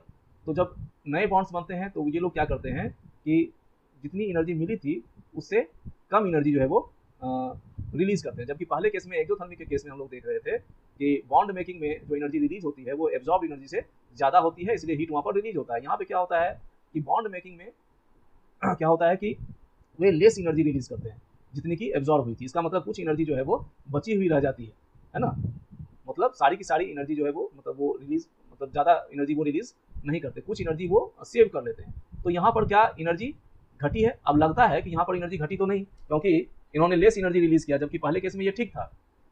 पहले केस में यह ठीक था कि उन्होंने बॉन्ड मेकिंग में ज़्यादा एनर्जी रिलीज कर दी, तो इसके कारण कुछ एनर्जी जो है वो बाहर रिलीज हुई। लेकिन यहाँ पर जितना एनर्जी इनको मिला था उतनी एनर्जी इन्होंने रिलीज नहीं की, तो कुछ एनर्जी तो बची हुई रह गई। लेकिन अभी भी मैं कहूँ कि एनर्जी रिड्यूस हुई है, yes, but in a different sense. होता यह है कि the products have higher internal energy, but overall the system becomes more balanced और stable in a different way, like storing energy for future use. तो तुम देखते हो कि फोटोसिंथेसिस में जो प्रोडक्ट्स बनते हैं उसमें एनर्जी स्टोर्ड होते हैं, है ना। दैट इज फूड जो हम लोग कंज्यूम करते हैं, तो एनर्जी स्टोर्ड है, तभी तो वो एनर्जी हम लोग को मिल रही है। तो अगर उस स्टोर्ड एनर्जी को छोड़ दिया जाए बच्चों, तो यहाँ भी जो है इस रिएक्शन में भी अगर वो स्टोर्ड एनर्जी को तुम छोड़ दो तो फाइनली एनर्जी कम ही होती है। ये एनर्जी बाद में खर्च होनी ही है ना। तुम जानते हो कि फूड फिर जो है प्लांट का फूड जो है वो यूज होता है, तो वो एनर्जी को प्लांट जो है फाइनली उसको लूज ही करता है, लेकिन देर से लूज करता है। यहाँ भी एनर्जी लूज हो रही है लेकिन तुरंत एनर्जी लूज नहीं हो रही है, एनर्जी जो है रिड्यूस अभी हो रही है लेकिन देर से हो रही है। तो यहाँ पे थोड़ा सा मामला डिफरेंट है। How is this stability. तो यहाँ पे लगता है कि जब एनर्जी लोवेस्ट पॉसिबल एनर्जी नहीं हो पा रहा है तो ये स्टेबल कैसा होता है। तो stability is not always about being at the lowest possible energy instantly. हमेशा ऐसा नहीं होता कि जो रिएक्टेंट्स थे वो प्रोडक्ट के फॉर्म में कन्वर्ट होने के बाद लोवेस्ट पॉसिबल एनर्जी स्टेट में आ जाए। होता ये है कि एनर्जी जो है इनकी स्टोर होती है और ये एनर्जी जो एब्जॉर्ब होती है वो बॉन्ड में स्टोर हो जाती है, लाइक इन फूड और फ्यूल। जैसे तुम लकड़ी जलाते हो तो तुमको एनर्जी मिलती है ना। प्लांट से फ्रूट तुम खाते हो तो एनर्जी मिलती है, वेजिटेबल्स खाते हो एनर्जी मिलती है। ये एनर्जी कहाँ से आई? वही एनर्जी जो एनर्जी प्लांट ने सेव कर लिया था, उसको रिलीज नहीं किया था एक्सोथर्मिक रिएक्शन की तरह, है ना। एक्सोथर्मिक रिएक्शन जब होता है तो वो रिलीज हो जाता है। तो तुम देखते हो कि एक्सोथर्मिक में रिएक्शंस में बने हुए प्रोडक्ट्स जो होते हैं वो उनको हम लोग फ्यूल की तरह या फूड की तरह यूज करते हैं क्या? नहीं। लेकिन यहाँ पर जो एंडोथर्मिक रिएक्शन है जैसे फोटोसिंथेसिस, तो यहाँ पर जो प्रोडक्ट्स हैं वो चूंकि एनर्जी को स्टोर कर लेते हैं, है ना। और बाकी की जो एनर्जी होती है उनकी वो अभी भी कम ही है पहले की एनर्जी से। एनर्जी घटी है वाकई में, लेकिन वो जो घटी है एनर्जी वो अलग से स्टोर्ड है बॉन्ड्स के फॉर्म में। और ये जो पोटेंशियल एनर्जी है बच्चों वो इवेंचुअली रिलीज होती है in another reaction, usually exothermic later, और बाद में ये एक्सोथर्मिक होता है। तो तुमको पता है कि जब हम उसको फ्यूल के रूप में यूज करते हैं तो हम उसको जलाते हैं तो वो एक्सोथर्मिक होता है। जब हम वो प्लांट प्रोडक्ट को खाते हैं तो अंदर जब भोजन हम लोग उसको डाइजेस्ट करते हैं तो दैट इज एक्सोथर्मिक। तो अब तुमको अच्छे से समझ में आ रहा होगा कि फाइनली इंडोथर्मिक रिएक्शंस जो होते हैं जैसे फोटोसिंथेसिस जो है, ये इनके प्रोडक्ट्स जो होते हैं उसमें वो बॉन्ड में एनर्जी को स्टोर करके रखता है और फाइनली ये एनर्जी घटती ही है ना। फाइनली उसको एक्सोथर्मिक ही होना है। तो इस तरह से if the energy absorbed in bond breaking is more than energy release in bond breaking, तो ये हो जाता है इंडोथर्मिक। कि बॉन्ड ब्रेकिंग में अगर ज़्यादा एनर्जी स्टोर हो और एनर्जी रिलीज नहीं हो पाए उतनी, मतलब कुछ एनर्जी स्टोर हो जाए, तो इस तरह के रिएक्शंस जो होते हैं वो होते हैं इंडोथर्मिक। तो इस तरह से बच्चों आज का टॉपिक हम लोगों ने कंप्लीट कर लिया और अब आप बिल्कुल तैयार हैं अपने चैप्टर में इंटर करने के लिए। अब हम लोग केमिकल रिएक्शंस और इक्वेशंस को बहुत अच्छे से समझ सकते हैं। हम लोगों ने केमिकल्स, हम लोगों ने साइंस को समझ लिया, केमिस्ट्री को समझ लिया, केमिकल्स को समझ लिया, है ना, रिएक्शंस को बहुत अच्छे से समझा। अब हम लोग देखेंगे कि केमिकल रिएक्शंस आगे कितने तरह के केमिकल रिएक्शंस होते हैं, है ना, वो क्या क्या फॉर्म होता है उनका और किस तरह से प्रोडक्ट फॉर्मेशन होता है। बहुत सारे टॉपिक्स हैं। तो अब हम लोग बिल्कुल तैयार हैं अपने चैप्टर में इंटर करने के लिए। तो अगले लेसन में हम लोग स्टडी करेंगे उसको, ठीक है। तो एक्साइटेड? तो मिलते हैं बहुत जल्दी अपने नेक्स्ट वीडियो लेसन में केमिकल रिएक्शंस एंड इक्वेशंस की मेन थ्योरी के साथ। तो बच्चों आज के लिए इतना ही। Love you all, bye.